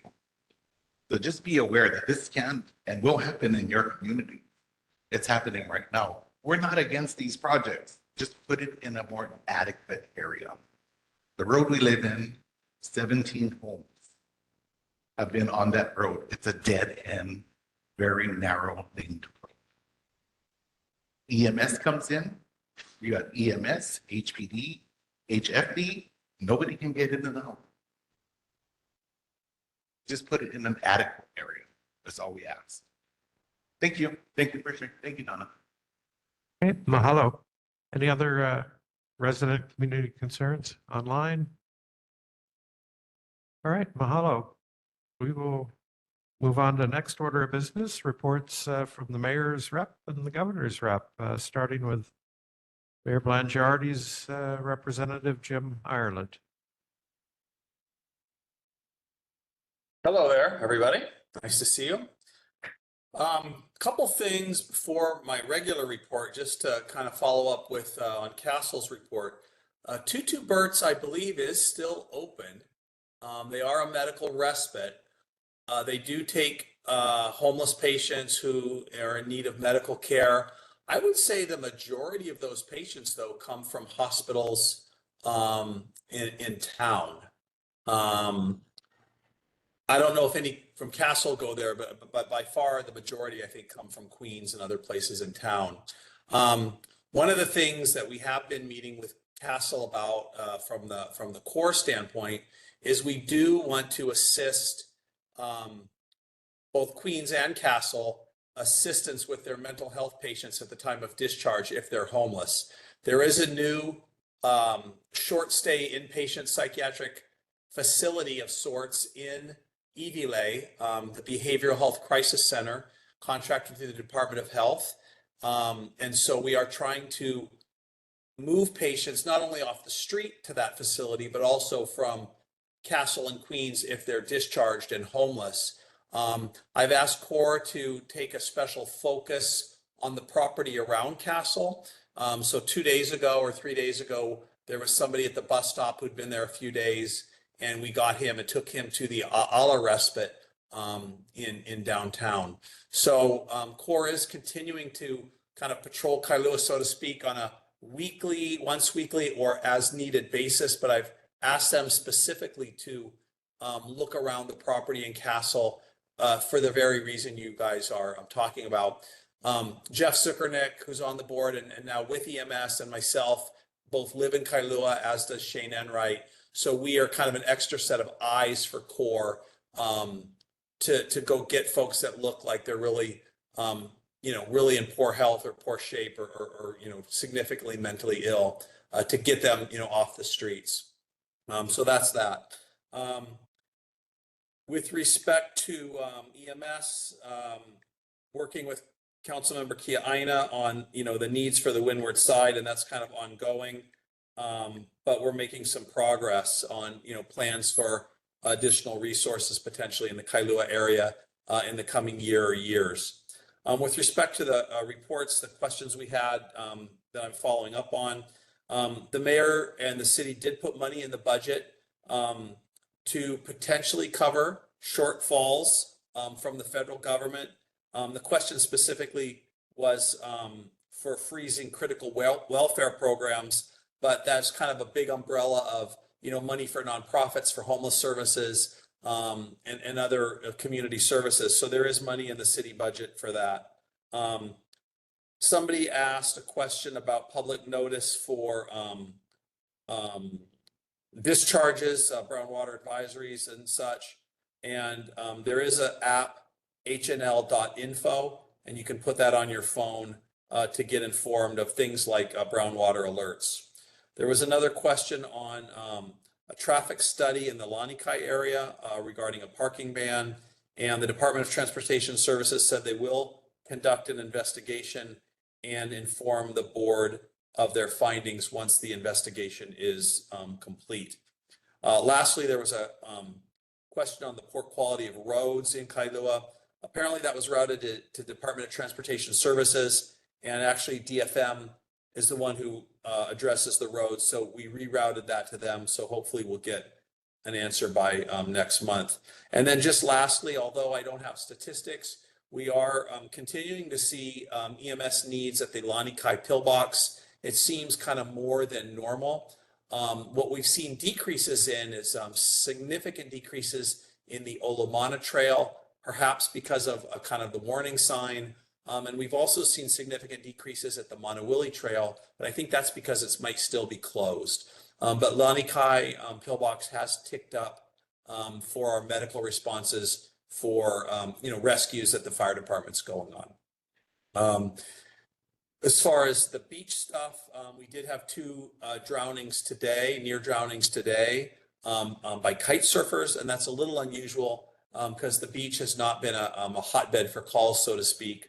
That 3rd tower in ocean safety got put on, I think last year, and that's really helped with, kind of keeping an eye on things. So that's all I have. I know it's late, but if anybody has any questions, I'm available. Thank you, Jim. Questions for Jim Ireland, Lavani Lipton. Just a quick question. I don't know if DTS is on the call. I'm wondering how far along, I guess it's phase 8 of the Kalapawai roundabout rerouting traffic, through the second beach park. Paddling season starts at the end of this month, and it will be a hot mess of lots of traffic. So I'm just wondering, what is the status as far as that project goes? Thank you.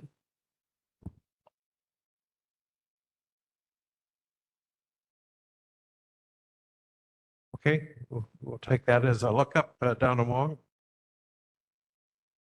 Yes, can you tell me or find out what is the city policy on private entities using public parking spaces to store equipment?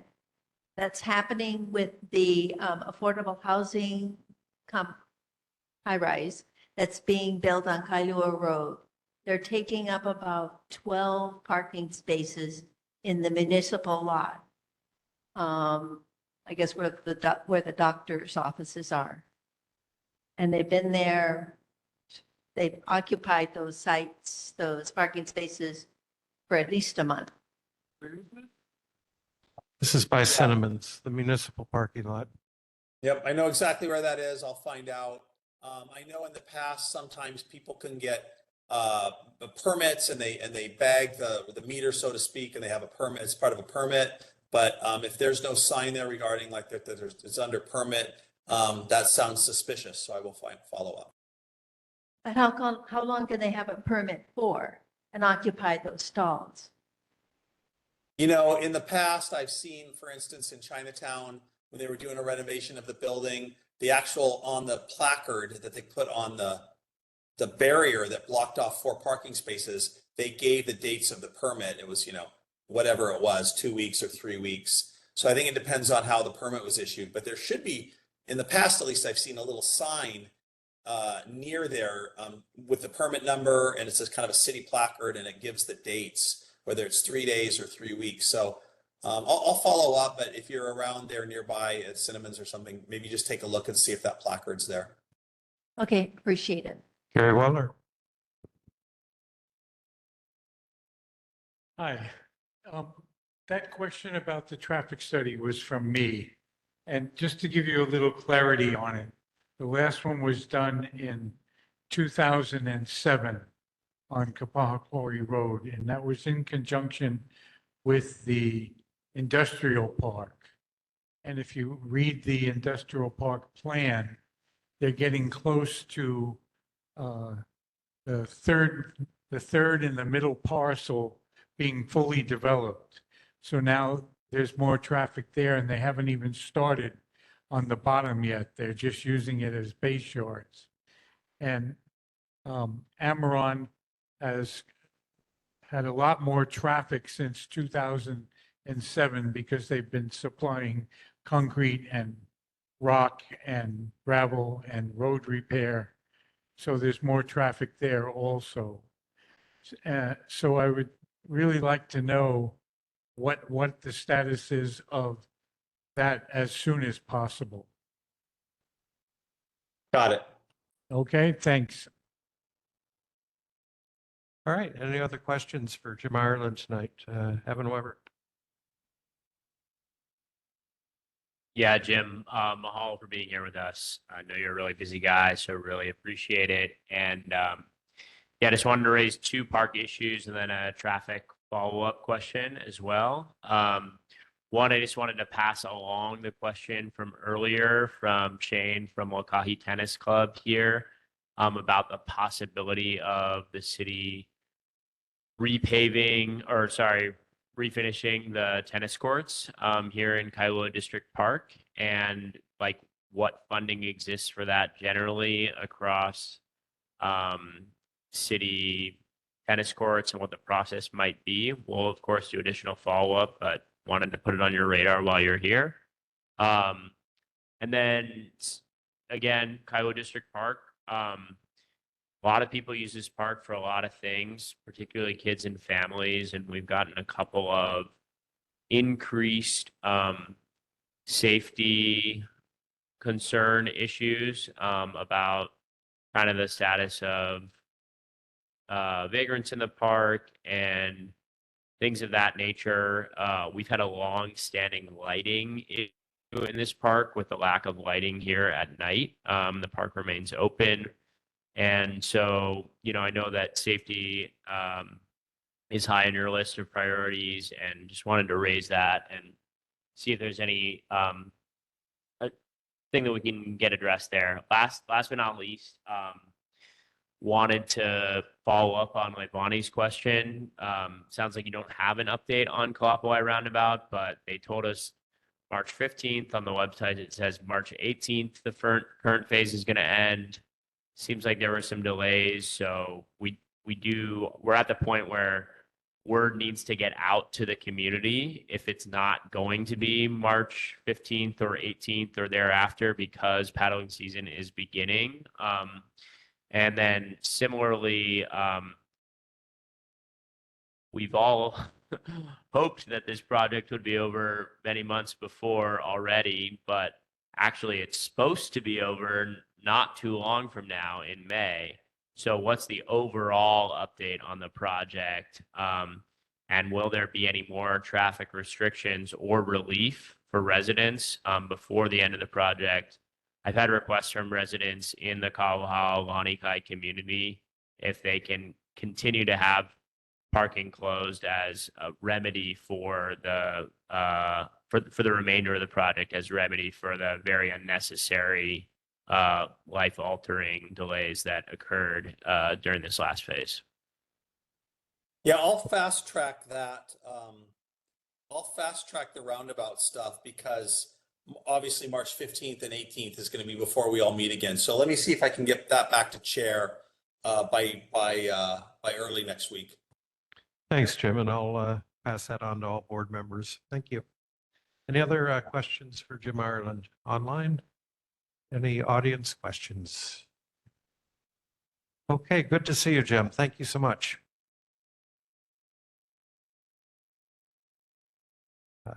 Next, we'll have Governor Josh Green's representative. Aloha. Aaron Connor.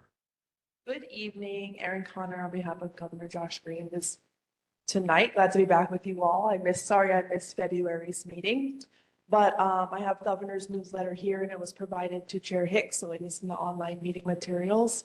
And I'm here for any questions you may have regarding the state. Well, that's a succinct report. Any questions? Donna Wong.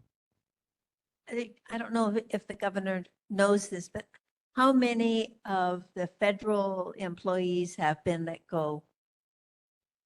I know that they work at at the national parks and at I forget. I believe I read in the newspaper there are about 12,000 federal workers in Hawaii, predominantly on Oahu, and that there are 5,000 open jobs, state government, and 2,000 open jobs in city government. Both the governor and the mayor are proactively trying to make these jobs available to any displaced federal workers. But how many may have already lost their jobs is probably a number nobody knows, including the federal government. So, but that's one thing. But these people, these federal workers that have been fired, they work for the national parks. They work for Campbell Wildlife Refuge. That's what I was trying to think of. They work at the places to take care of our natural resources. And so it's great if the state and the city can offer them jobs, but it's not going to be in the same capacity. So we're going to have to start really thinking outside the box, how we start taking care of our open lands and our natural resources. Okay, Gary Weller. In my research on the landfill, I've discovered, maybe about 10 environmental impact statements that all indicate that we have no air quality monitoring system on the windward side. And we depend on Honolulu side, which is just absurd because the koalas aren't going to allow the air to come over the mountain. So these are not expensive anymore. They can go up on top of the schools or on top of the cell towers. They connect to the internet. It'd be a very inexpensive investment for us to get air monitors on this side of the island. Okay. And I think Governor Green could step out of his governor thing and be a doctor and know that this is very important. Okay, thank you. All right. Other questions for Aaron online? Any audience questions? All right, good to see you. Happy New Year. Thank you. You too.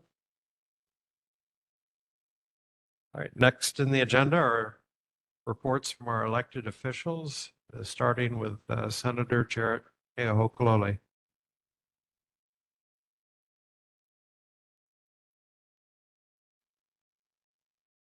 And Representative Mike Lee.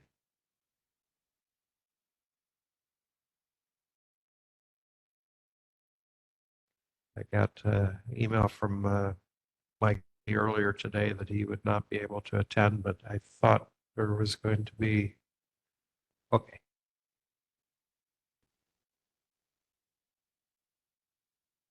Hello, everyone. I'm Dominique. I'm Rep Lee's legislative aide. I'm here on behalf of Rep Lee, who couldn't be here tonight. Just wanted to let you know if anyone has any community questions or concerns, please feel free to reach out to our office at any time. And then I also have some messages from Rep Lee's office. The Aloha District 15, we are halfway through the legislative session, and I wanted to highlight some of the work we've done at the ledge.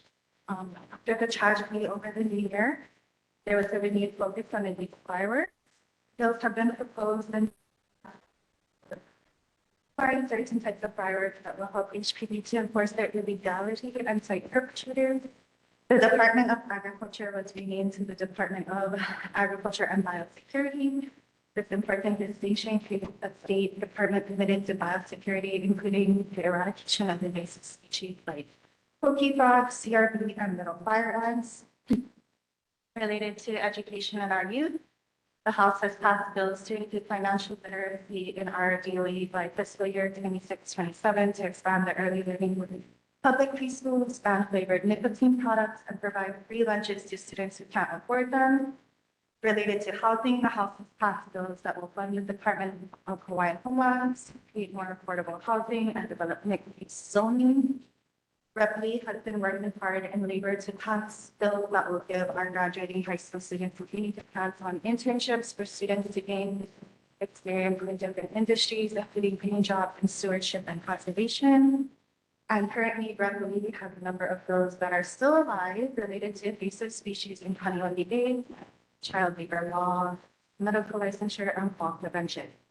Unfortunately, his bill to extend the buffer zone for landfills died at the Senate, and the Senate just passed the bill to reduce the buffer zones to 1/4 mile. Rep. Lee is communicating with the mayor and other legislators but would like the community to stay vigilant and prepared if the city comes back when we decide. If anyone has any questions, please let us know. Mahalo. All right, questions for Representative Mike Lee? Very well. Hi, I understand crossover is happening soon. Is that correct? So when this amended bill comes over to the House on the landfill, taking it from 1/2 mile to 1/4 mile, I would like Mike to know that all of Europe, it's 3 miles. You don't even think about building a landfill within 3 miles of people's homes, hospitals, schools, and et cetera. Many counties in the United States are 2 miles. Okay. And now we had 1/2 mile and we're taking it down to 1/4 mile, which Mike should understand that if the quarry site is picked, then Kalaheo High School and Leisure's Inn are both going to be affected by the gases that come out of a landfill. So I'd really like him to, I understand that when it gets over to the House, it could be amended again. And I'd like the House to consider taking it to 2 miles, and end this, because that's how far the gases can go. And we have trade winds here and they blow in many different directions, because I have a property where I get it from Kaneohe some days, from the Moke some days, from the Marine Corps base some days. So I don't think we want to have people breathing those gases, especially when they're in schools that don't have air conditioning and they have the louver windows like here, where the airflow is coming in all day long on those kids. And I know Mike really likes to help children, so thank you. Any other questions online? Members of the audience? Okay, mahalo for joining us. Senator Chris Lee.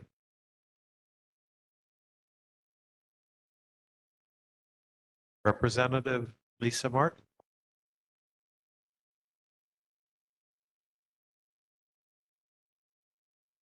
Aloha, good evening. Crossover is indeed already upon us.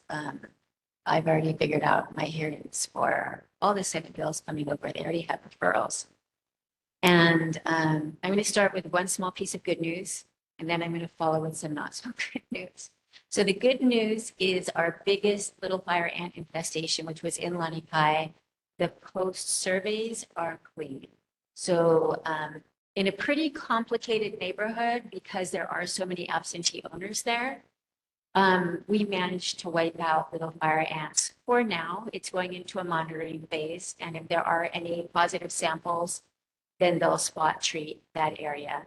But it just shows us that the treatment really works. You know, I was part of the team doing the treatment. I am not a professional. I did not do a great job. And it's good enough that it works anyways. So we can do that when we can also do any other spots that pop up in Kailua. So that was really good news. The bad news, one of the Senate bills that came over, there's 3 bills, and I have a little sheet by the door that I really encourage people to pick up. There are some bills, not surprisingly, asking that there not be landfills over the aquifer. You can imagine that the representatives in the Wahiawa area feel very strongly about this. And I personally agree that we do not want a landfill over our drinking water aquifer.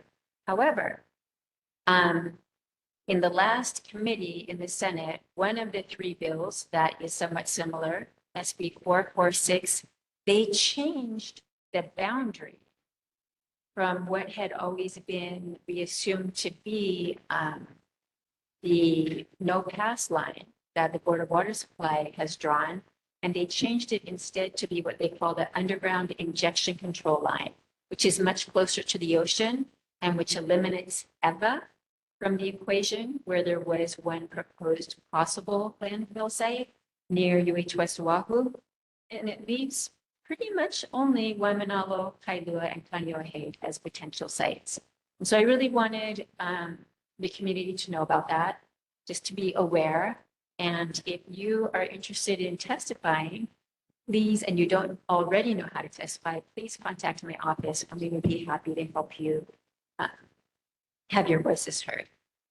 So that's one issue.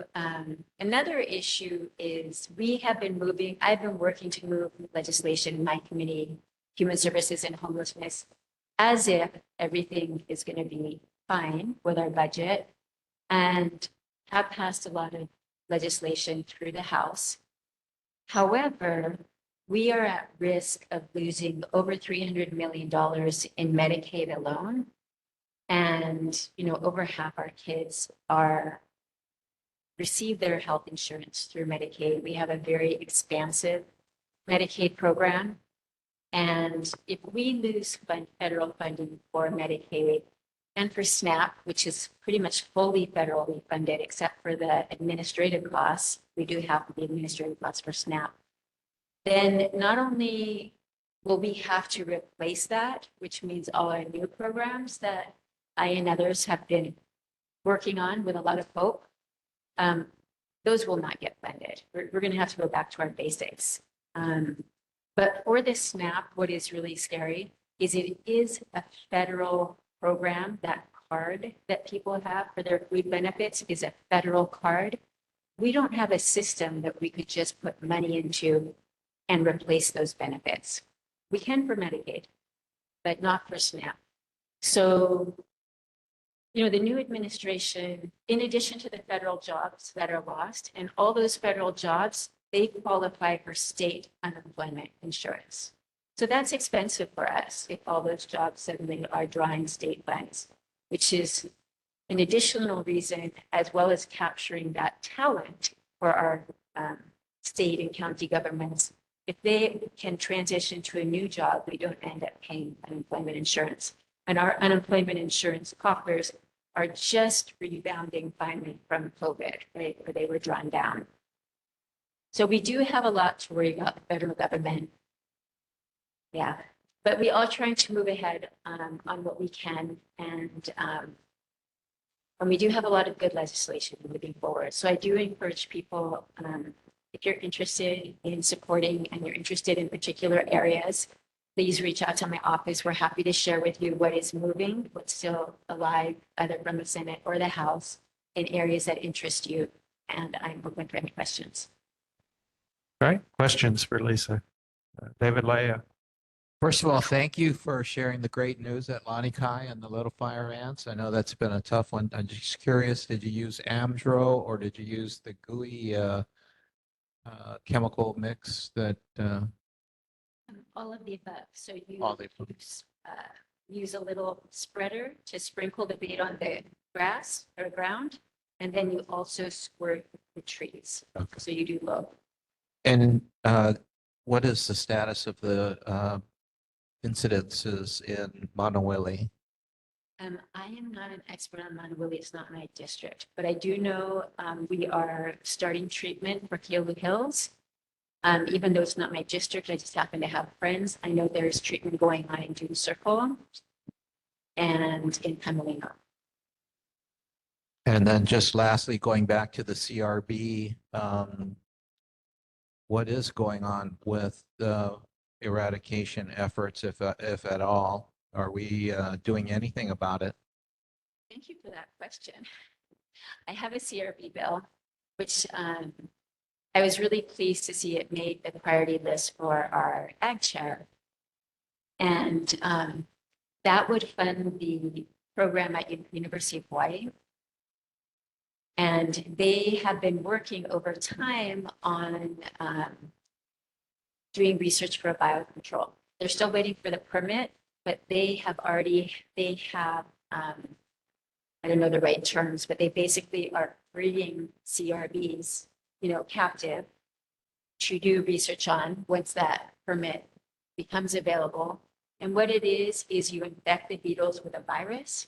And this is something that has been done for decades in South Asia and India to keep their different variety of the same beetles under control. This particular variety would not necessarily respond to the exact same virus, but they have done work on one in the Solomon Islands that might be more similar to the beetle we have. So they need to see if it works on our beetles. And then secondly, they need to see if it impacts our native beetles. We have some native beetles on Hawaii. I don't believe we have any on Oahu, but we have some on Hawaii. They have to make sure it wouldn't adversely affect our native beetles. And if that were the case, then they could release those infected with a virus to go out and spread it to the other beetles. And that would be, something that would be effective, affordable, and not toxic, to our pollinators, et cetera.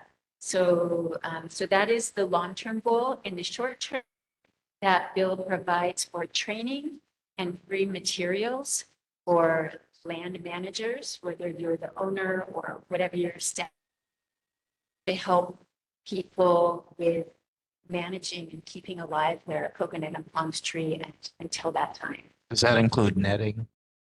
Netting, it could be pesticide and training. And the ideal thing would be for arborists, if they're going up to cut the coconut trees in intervals anyways, to treat at that time. Because while they're up there, then the additional cost for treatment is literally just a few dollars. If they go just for that purpose, then of course it becomes quite expensive. Okay, other questions? Online? Oh, Yeah, just one more quick thing on the coconut, not the coconut beans, sorry, the fire ants. How do you know if there is an infestation? And two, I think there are test kits that they pass out that you can use to. Yeah, there are, but it is so easy. All you need to take is chopstick and a little smear of peanut butter, and that's what's in the test kits anyways. To be honest, in the professional vials, it's a little smear of peanut butter. So you just take chopstick with peanut butter, lay it flat on the ground, not sticking up, come back half an hour later. If you have LFA, it won't be on that chopstick. And you might see other ants. The LFA are so small that with somebody my age, you can't really make out the body parts with your naked eye. You could just, it looks like a little red smudge. There are other ants that might look similar. So if you're worried it might be LFA, put it in a Ziploc bag in your freezer with the chopstick and all. And once they're dead because they're frozen, you can drop it off right behind Capitol Hospital at the DLNR base yard, and they'll look at it under a microscope and tell you what it is. And on this topic, I did want to mention one other concerning bill. We have coming over from the Senate, we have a biosecurity bill going from the House and one coming from the Senate. The one coming from the Senate specifically would move HISC, the Hawaii Invasive Species Council, from DLNR, where it is now, to the Department of Agriculture. And this is really a concern because the Department of Agriculture has been less than helpful in combating our invasive pests. And in addition to that, even if they were super on it and helpful in that area, our invasive pests don't just impact farms. We have invasive pests or species, could be plants or animals in our oceans, on our shorelines, in our natural areas. It's not exclusive to agriculture. So that is a bill that has, or a part of a bill that has some momentum, and I think would be very helpful. Thank you. Okay, mahalo. This is the number. I will get you that. Okay, just a reminder to board members, we have less than 40 minutes remaining. We still have 2 presentations and 4 motions. Next on the agenda, Councilmember Esther Iaina. I think we've got Gloria Palma online.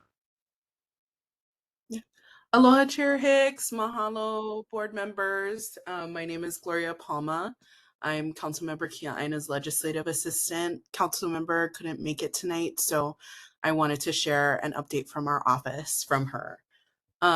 Recently, Councilmember introduced a measure that would increase the home exemption from $120,000 to $140,000. This is following a previous measure that she introduced in 2023, which then was enacted into law and went into effect last year, which increased the home exemption from 100 to 120K. Similarly, the home exemption for 65 and older will increase from 160 to 180 under this new measure. Councilmember Kia'aina believes that home exemptions should be periodically reviewed in order to match the rising values and costs of homes. So that measure is currently working through the council process at this time.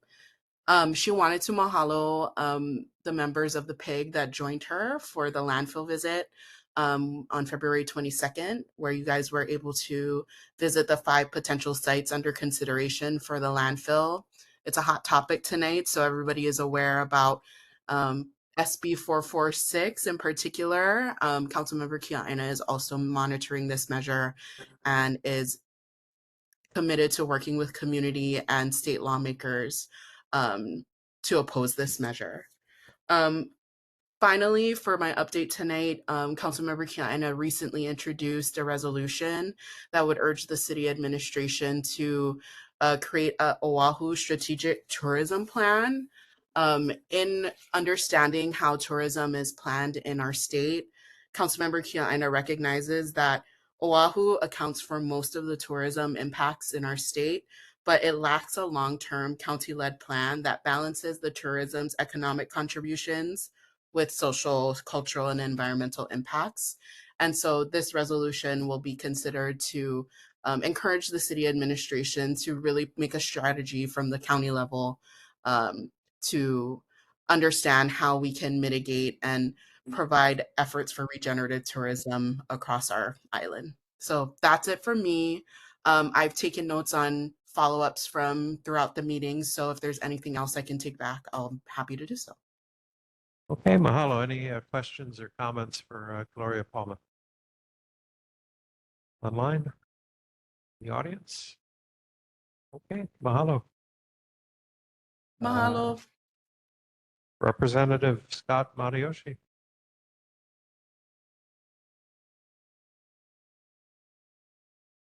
Nicole Gray. Aloha. Aloha. I'm here for Scott Matayoshi. Oh, I'm sorry. I'm here in person tonight.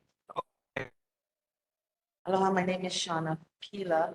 I'm a Kaneohe Kailua native, now living in Hilo, but I'm working for Representative Matayoshi as his legislative researcher this session. So it's good to be home. I actually partially grew up on Coconut Grove area, Malunio Avenue, right next to Craig's Bakery. So, community updates from Rep. Matayoshi. He regrets that he can't be here, but he has young children. So he apologizes. That's where he is every night that you folks sleep. He sends one of us. So First of all, the Department of Transportation has an update on the lights that are currently on the Kailua side of the polytunnel.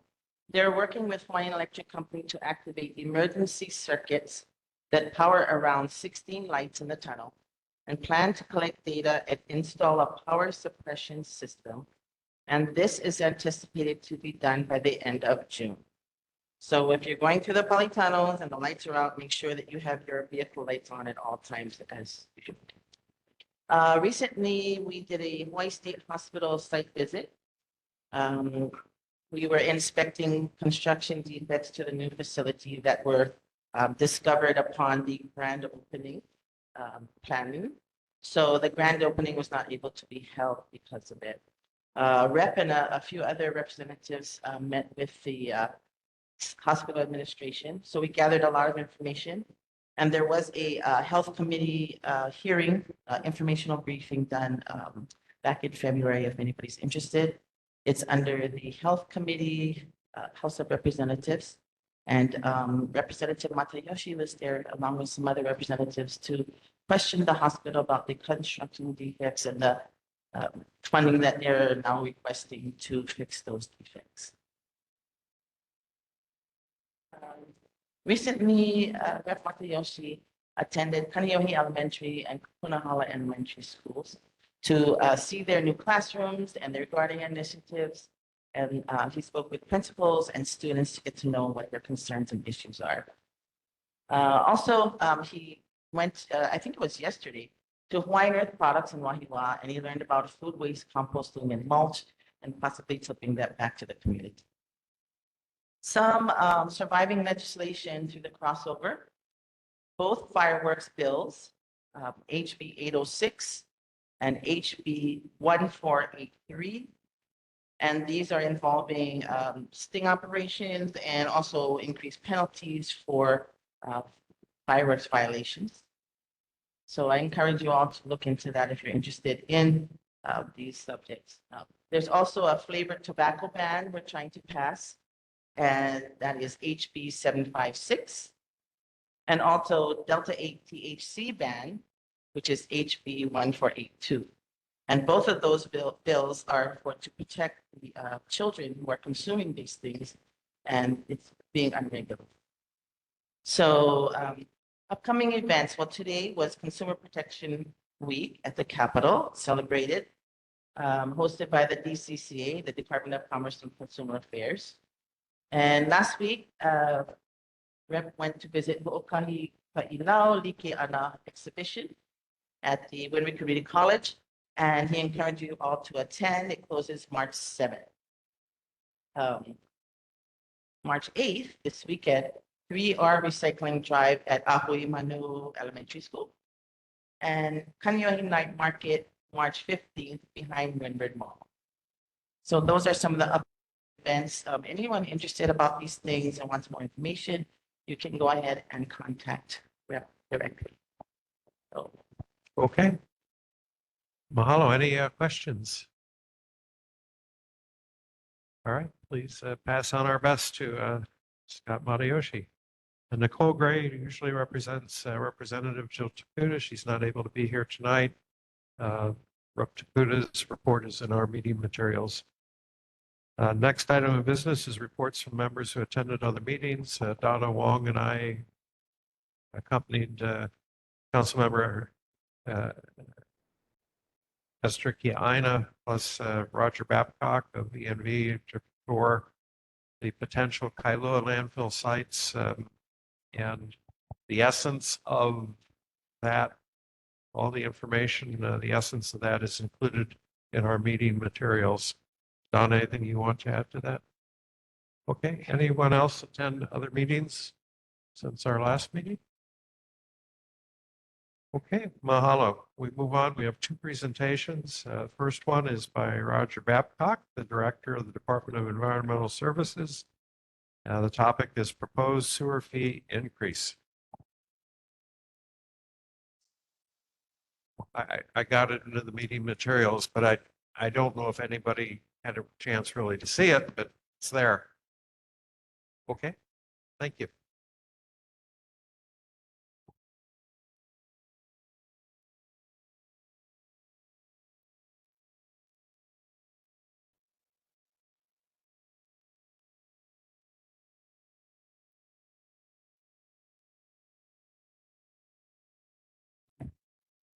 Okay, good evening, Chair Hicks, board members, and my representative and community members. My name is Roger Babcock. I'm Director of the Department of Environmental Services. I passed out a couple of handouts, and I put some more on the chair over there if anybody wants to get one. There's two handouts there, so feel free to take those. And if you don't get one, I can give you one later. I'll try to be quick. I know it's appreciate everyone's patience for waiting this out to get to this, the most important presentation of the evening, if I do say so myself. Anyway, the Department of Environmental Services takes care of sanitation for the county. So that means wastewater and refuse, solid waste, including the landfill. So we have some two interesting things going on right now. But in terms of the wastewater side, we take care of, we have about 2,100 miles of sewers, pipes, 71 wastewater pump stations, and 9 treatment plants, including the Aikahi plant nearby is one of the 9. And together we treat with all the plants combined, an average of 100 million gallons per day of sewage. And that takes about 800 people to do that work just on the sewage side. Sewage plants and stuff are operated 24 hours a day, 7 days a week, 365 days a year. So we have people working continuously at all hours of every day to treat the wastewater. The sewer fees have, you may not realize it, but sewer fees have been unchanged since July 1st of 2016. And they have remained the same up until today.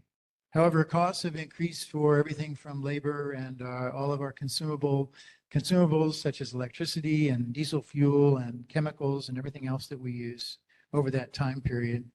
And we've been able to make ends meet up until now, but we can't wait any longer to raise sewer fees in order to keep up with increasing costs. So we do, as I mentioned, the infrastructure, we have a lot of infrastructure that we have to maintain. We have to, some of it is 100 years old or older, needs to be continuously rehabilitated, maintained, upgraded, replaced. And in addition, we always have changing regulations from the EPA and the Department of Health requiring additional treatment or additional treatment technologies. So we have to keep up with all that. But rest assured, we do, whenever we upgrade and replace things, we always use the latest technology, newer technology than what was there, which are usually more energy efficient and have used materials that last longer and stuff like that. So we're usually, we're always trying to save energy and future expenses with all the upgrades that we do. We do have a very large capital program, though.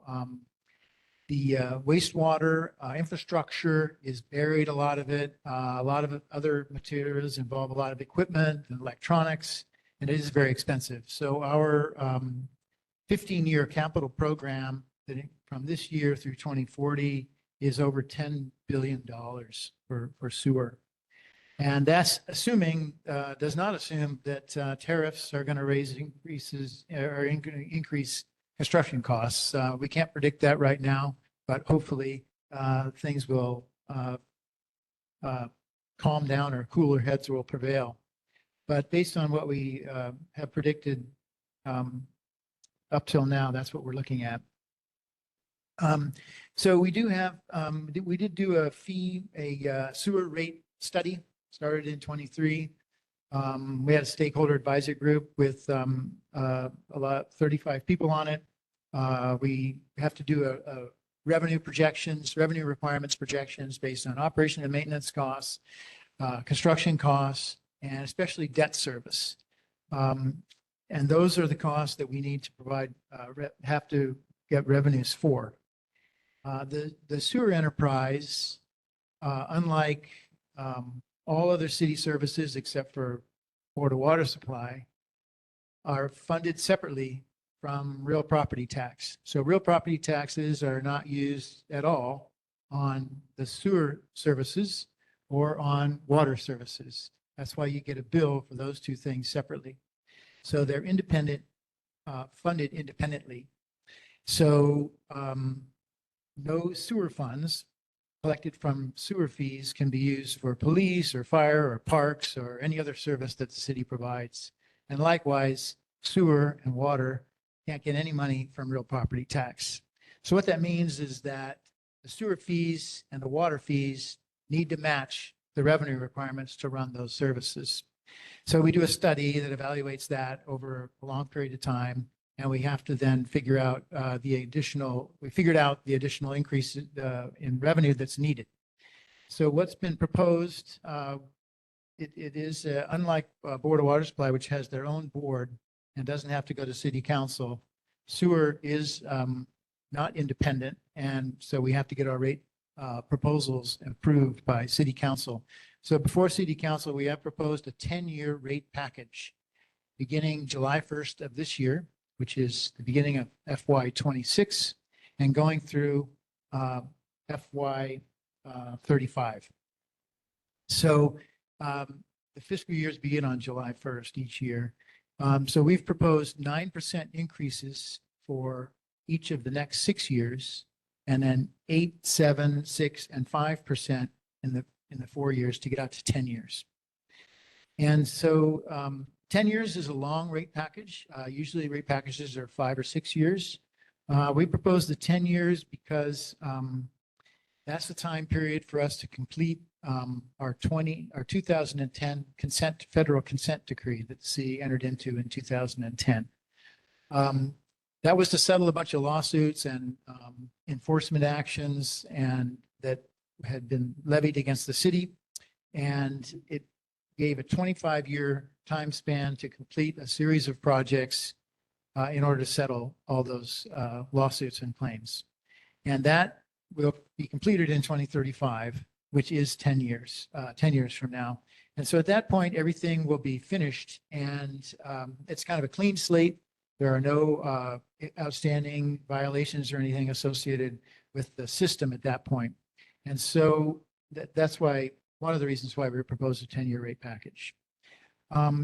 We have done two things associated with the rates that are kind of explained in here. And if you have questions, I can answer them. But it's a little bit complicated, but we are changing the fee structure. We're proposing to change the fee structure. Both water and wastewater fees are composed of a base charge and a volumetric charge. For a sewer fee, most of the charge is a base charge. So the base charge is $77.55 per month.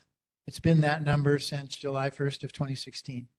And then there's a volumetric charge. That's based on how much water you use and that the Board of Water Supply measures every month at your house. We take that volumetric charge and multiply it by 0.8. And we assume that 80% of that water becomes sewage. 20% we assume is a credit. You're using it outdoors for irrigation. Okay, so that's how it's calculated. So we don't charge you for all of the water we use. We charge you for 80% of the water you used. We assume that that is sewage, and that is then charged at $4.63 per 1,000 gallons. So that's about a 75 to 25% split, mostly on the base charge side. The opposite is sort of true for the Board of Water Supply charges. They have a very small base charge, which is basically just a billing fee. It's about $15 a month. And all the rest is volumetric based on how much water you use. So we're proposing to change that ratio to about 50-50. And the reason for that is to incentivize water conservation. So what that means is you charge more for the volume you use and less on your base charge. So if you use only a little bit of water, you won't pay as much. If you use a lot of water, you're going to pay a lot more, which exactly mimics the Board of Water Supply charges. They have an inclining rate, block rate structure. The more you use, you pay way more. So that is designed also for people to use less water, which is important, as we all know. We talk about landfills and aquifers, and using less water is important to for everybody, for the island, to conserve our resources. So that is, so one other thing we have is we're introducing a customer assistance program for low-income residents. And if you're at 80% or less of the area median income, you qualify for a credit or a reduction of the base charge of $20 to $25 per month. And the last thing I'll say is I did, Chair, I did hand out, this one shows sample bills. And it shows what people will actually pay now and for the 10 years into the future. And it illustrates how much difference it makes on how much water you use. Not everybody's bill goes up by the same amount because there's that volumetric charge and the base charge. So everybody pays the base charge, but you'd only pay as much for the volumetric charge as you use. So if you're a low water user, 2,000 gallons a month, your bill only goes up a couple dollars a month. But if you're a very high water user, your bill goes up a lot more every month. And so for the median water user, 50% less and 50% use more. Right now you're paying about $100. And in the first year with the increase, you'll pay $7 more per month, and then another $7 per month the following year, et cetera. So those numbers are on here. They're also available on our website, this and lots of other information about the rates. And I would be happy to take any questions now, or you can email me also or look online for information. Okay, questions? Gary Weller. I have two questions. The first question is, we meter our water, we meter our electricity. Why don't we meter our sewage? So that's the first question. And the second part of that question is, can you explain the formula that you folks use to calculate how much sewage is going down the pipe? There's a formula that is being used. Yeah. Thank you. Thanks for those questions. So the first one is it's quite difficult to measure sewage flow. It can be done, but it's much easier to measure water flow. So that's because the pipes are full and they're under pressure. Sewer pipes are not full. And so it's more difficult to measure a partially full pipe with water in it. It can be done, but it's not very reliable. And there's also a lot of solids in sewage, which mess up the measurements compared to clean water.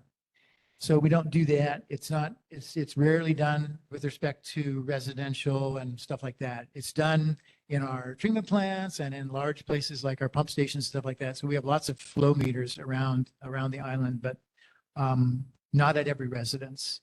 So the calculation is that we assume 80% of the water that you use, that you paid for board water supply, becomes sewage. And that's based upon data comparing flow rates of sewage with water supply.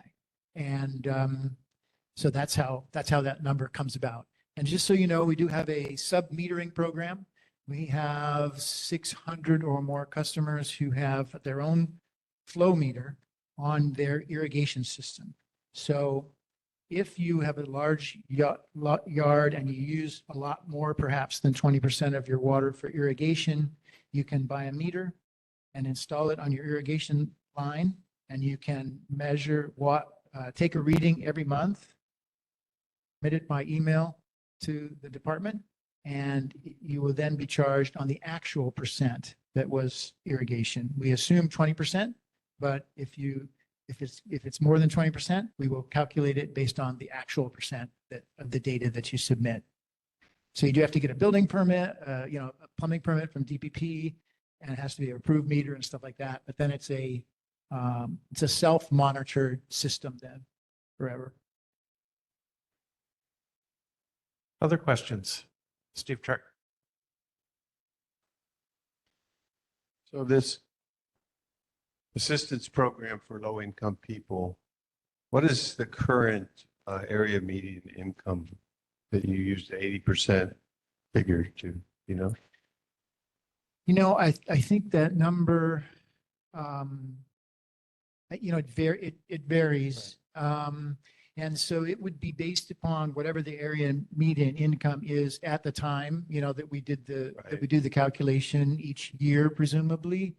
And that would be, it's somewhere around $100,000 or something like that per household yeah. Thank you. Okay, any other questions? Yes, sir.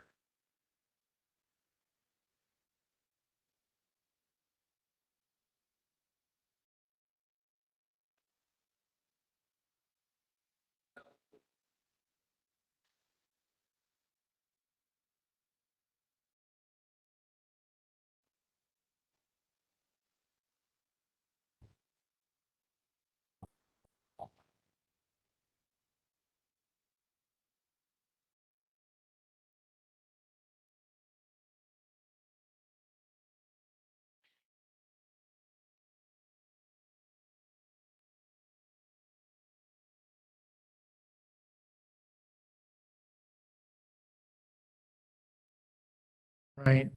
So it's a good question. It's kind of about equity and how people pay for services. So systems that, billing systems have to be fair. And so right now, the way it works is if you use more water, you are going to pay more. And with the shift that we've proposed, it will be even more that way. So larger homes using more water will pay more, but everybody pays the same base charge. It's really hard to do a system that doesn't have that because it wouldn't stand legal scrutiny. By the way, non-residential also pay the same rates as residential. So residents are not somehow subsidizing hotels and industry or vice versa. They pay the same rate per unit and per 1,000 gallons as residential. So, yeah. Okay, thank you. From the December town hall, I understood that it's under discussion of separating the water bill from the sewer bill and possibly having two separate bills, which doesn't make any sense since it's completely based on water consumption and it seems efficient now. We don't have time to get into this, but if there's a rational explanation for why to create a second billing bureaucracy, we'd be interested in hearing it at some future point. Okay. A topic for a future day. Yeah, near future. Hopefully. But we're out of time tonight. Roger, thank you so much for the tour. Thank you so much for sticking with us to late in the evening. No problem. Thanks. Our second presentation this evening is on little fire ants, and Malia McDonald is here live to run the presentation. Malia?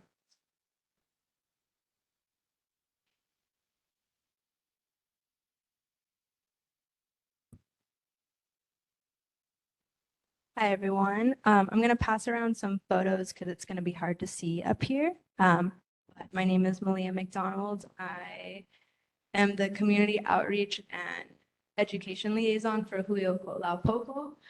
Some of you may have heard of our organization. My supervisor, Kristen Nolani Kane, has worked in Ko'olaupoko for the last 20 years, and I've been brought on about 4 months ago, focusing on just little fire ants.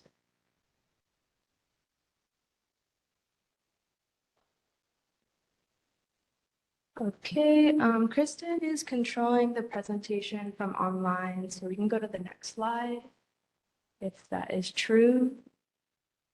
Oh, okay. So we're going to talk about the detrimental effects of little fire ants on the windward side, specifically Ko'olaupoko. I'm pretty sure everyone here is pretty familiar with them, so I can just hit the highlights. Next slide.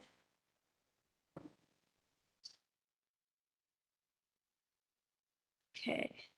That's okay. I don't know. She wasn't, oh, okay, never mind. So these are the three ants that are commonly confused with little fire ants. We have the yellow crazy ant. They're similar in size and color, but they move really fast. And then we have the big-headed or bug-headed, and then tropical fire ants. Those both sting, and they both have a reddish tint, but they are much bigger than the little fire ants. And they also have the single queen colony. They have one anthill. They're easy to deal with and easy to get rid of and easy to identify, unlike little fire ants. So next slide.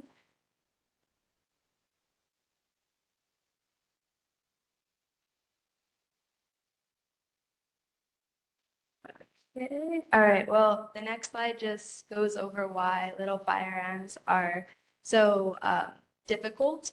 They are polygynous, so multiple queens can live right next to each other and the workers will share resources between them. They love to cohabitate. They're much smaller and stealthier than other ants. You need one queen and a couple of workers to be transported anywhere to start a new budding colony. And again, this is some size comparison. This is a tropical fire ant. Below it, that's the one that runs up your legs at like the beach, in the park. They're fast and they're big. You can see them. Above that is the little fire ant. It's really slow moving and it's really tiny. So they can get stuck anywhere, like on a coconut, on a potted plant, like on your shoe, like in your tire, really anywhere. They're very aggressive. They go after our native species, spiders, small invertebrates. They have a symbiotic relationship with other pests like mealybugs and aphids. They feed off the honeydew that those pests produce, and that gives them a food resource to grow and spread their colony while negatively impacting our crops. Because they're small, they can sting you many times without you even seeing where they are. They get stuck in your shirt collar because they are not just ground nesting, they're canopy nesting. They can be up in trees and the wind will blow and they'll fall down on you and it sucks. They can also be in your roof, in your drywall, in your insulation. They can mess up your electrical system. It's very costly. And yeah, long-term health impacts and broader environmental impacts. They threaten biodiversity and biosecurity. They outcompete and outsource other insects that we really need, such as spiders. And here you can see that pets are impacted as well. Little fire ants are attracted to moist areas. They often find themselves around water bowls. They will go onto the animal's face when they go to drink, and then they get into their eye because it's a little wet over there, and then they blink, and then the little fire ants will sting you, eventually leading to some blindness, which is irreversible. That middle picture is a lady who got stung on the neck. They fell down on her shirt while she was walking under a tree, got stuck in her collar. These welts last from a week to 10 days. They hurt initially, and then they get really itchy. They can also result in these like pustules on this person's leg.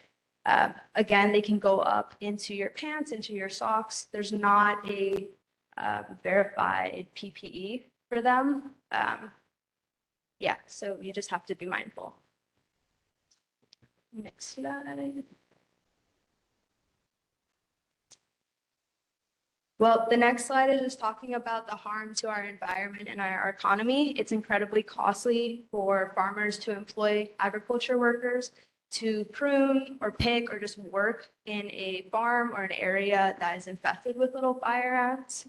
Again, they're really tiny, so the infestation can be contained to one tree. It could be the entire grove by the time it's noticed. And then also, again, just detrimental to the crops themselves with the mealybugs and the aphids. It's everywhere. So here, this is a great picture for you guys. This is all of the known outbreak spots since January 2025. There are 55 known outbreak spots, and this is just known. These are ones that have been reported.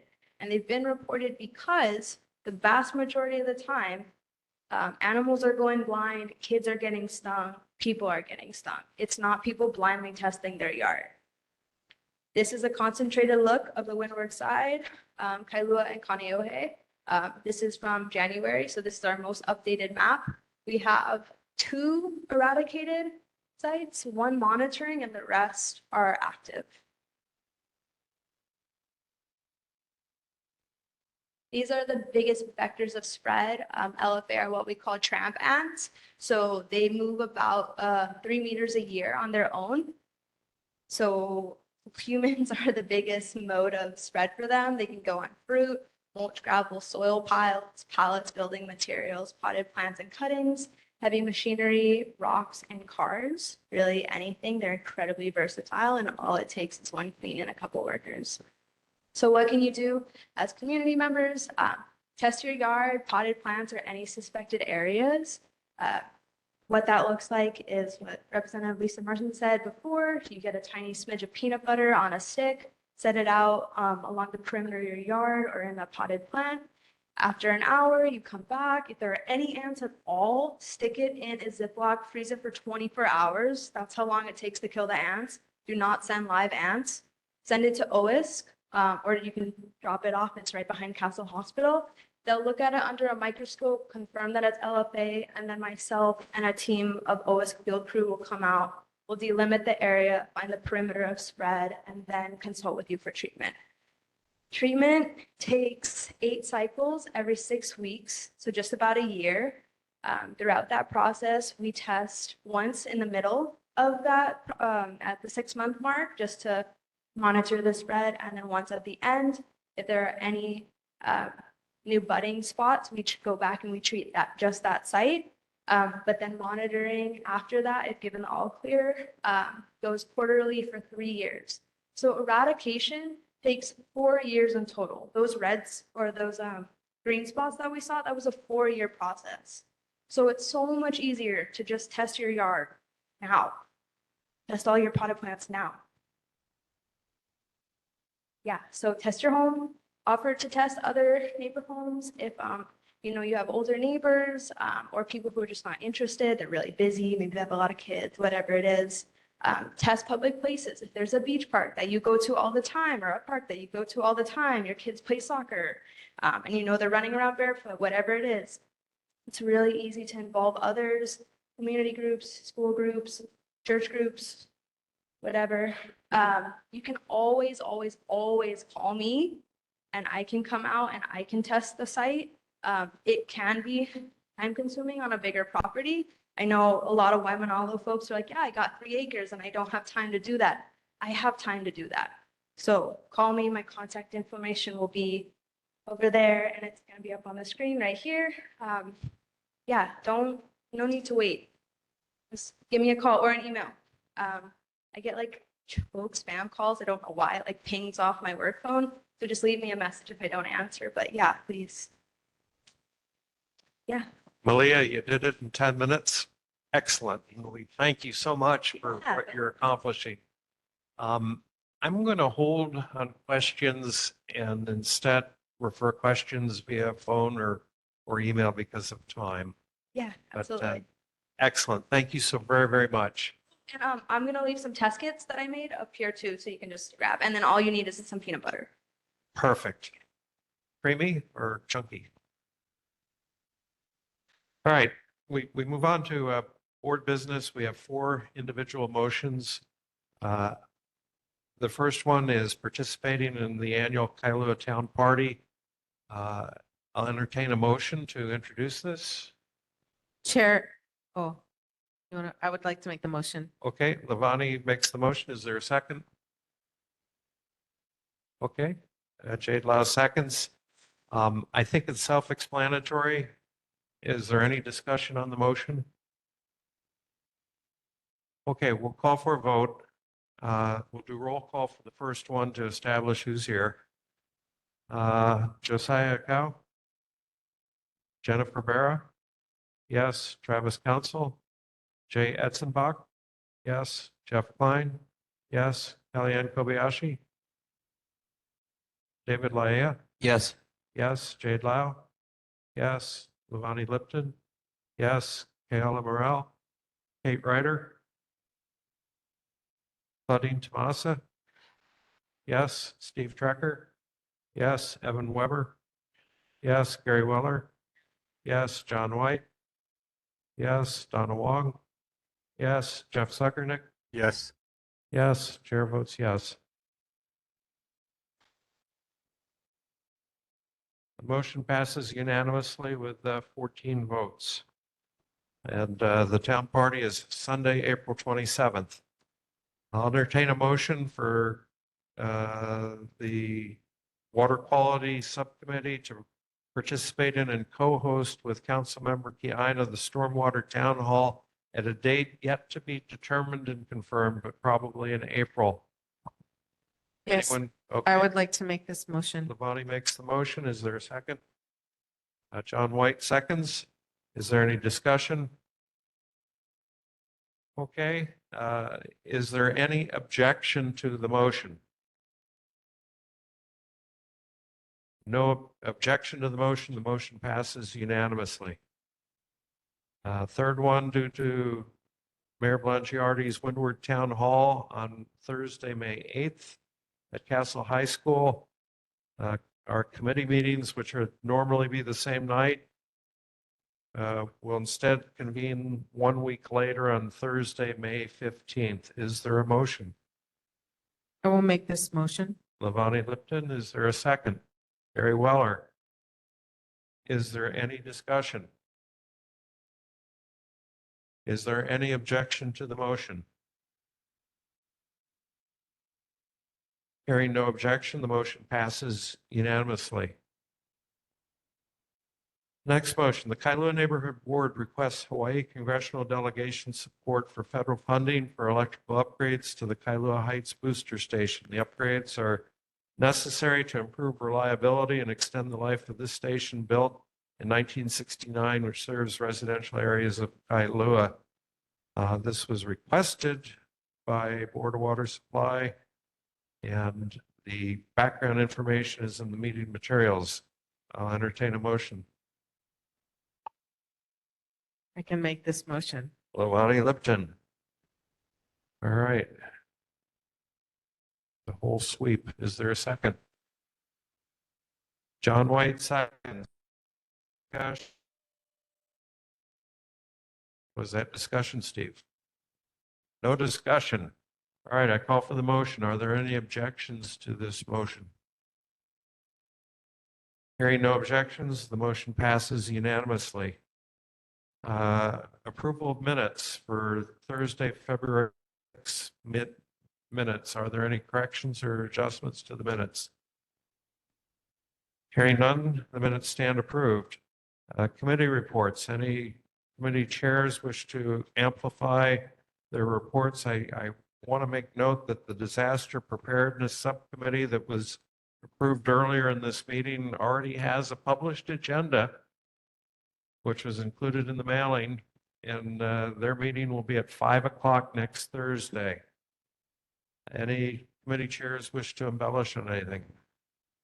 Okay, reports stand as published. Next item of business, committee membership motions. For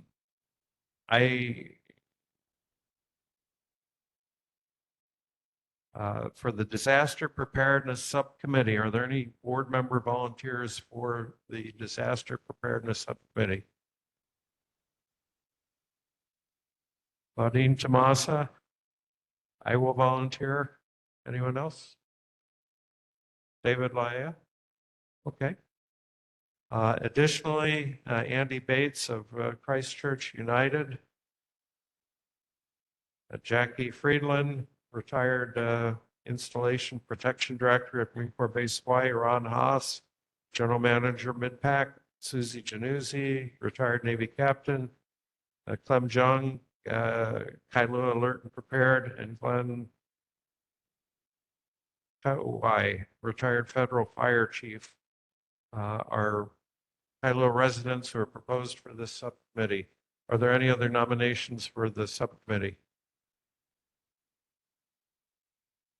I'll entertain a motion to approve this membership as just read for the Disaster Preparedness Subcommittee. Steve Trecker makes the motion. Is there a second? I'll second. Jade Lau. And are there any objections? Okay, subcommittee is populated. Additionally, Jay Etzenbach would like to join the Transportation Committee and the Public Safety, Public Health, Civil Defense Committee. Are there any objections? Hearing no objections, Jay, you're on these committees. Any other changes? I would like to step off of Parks Committee. Lavani has had it with Parks. Any objections? Okay, you're off. Thank you. Chair's report, committee agendas for April are due by Sunday, March 23rd. This meeting is adjourned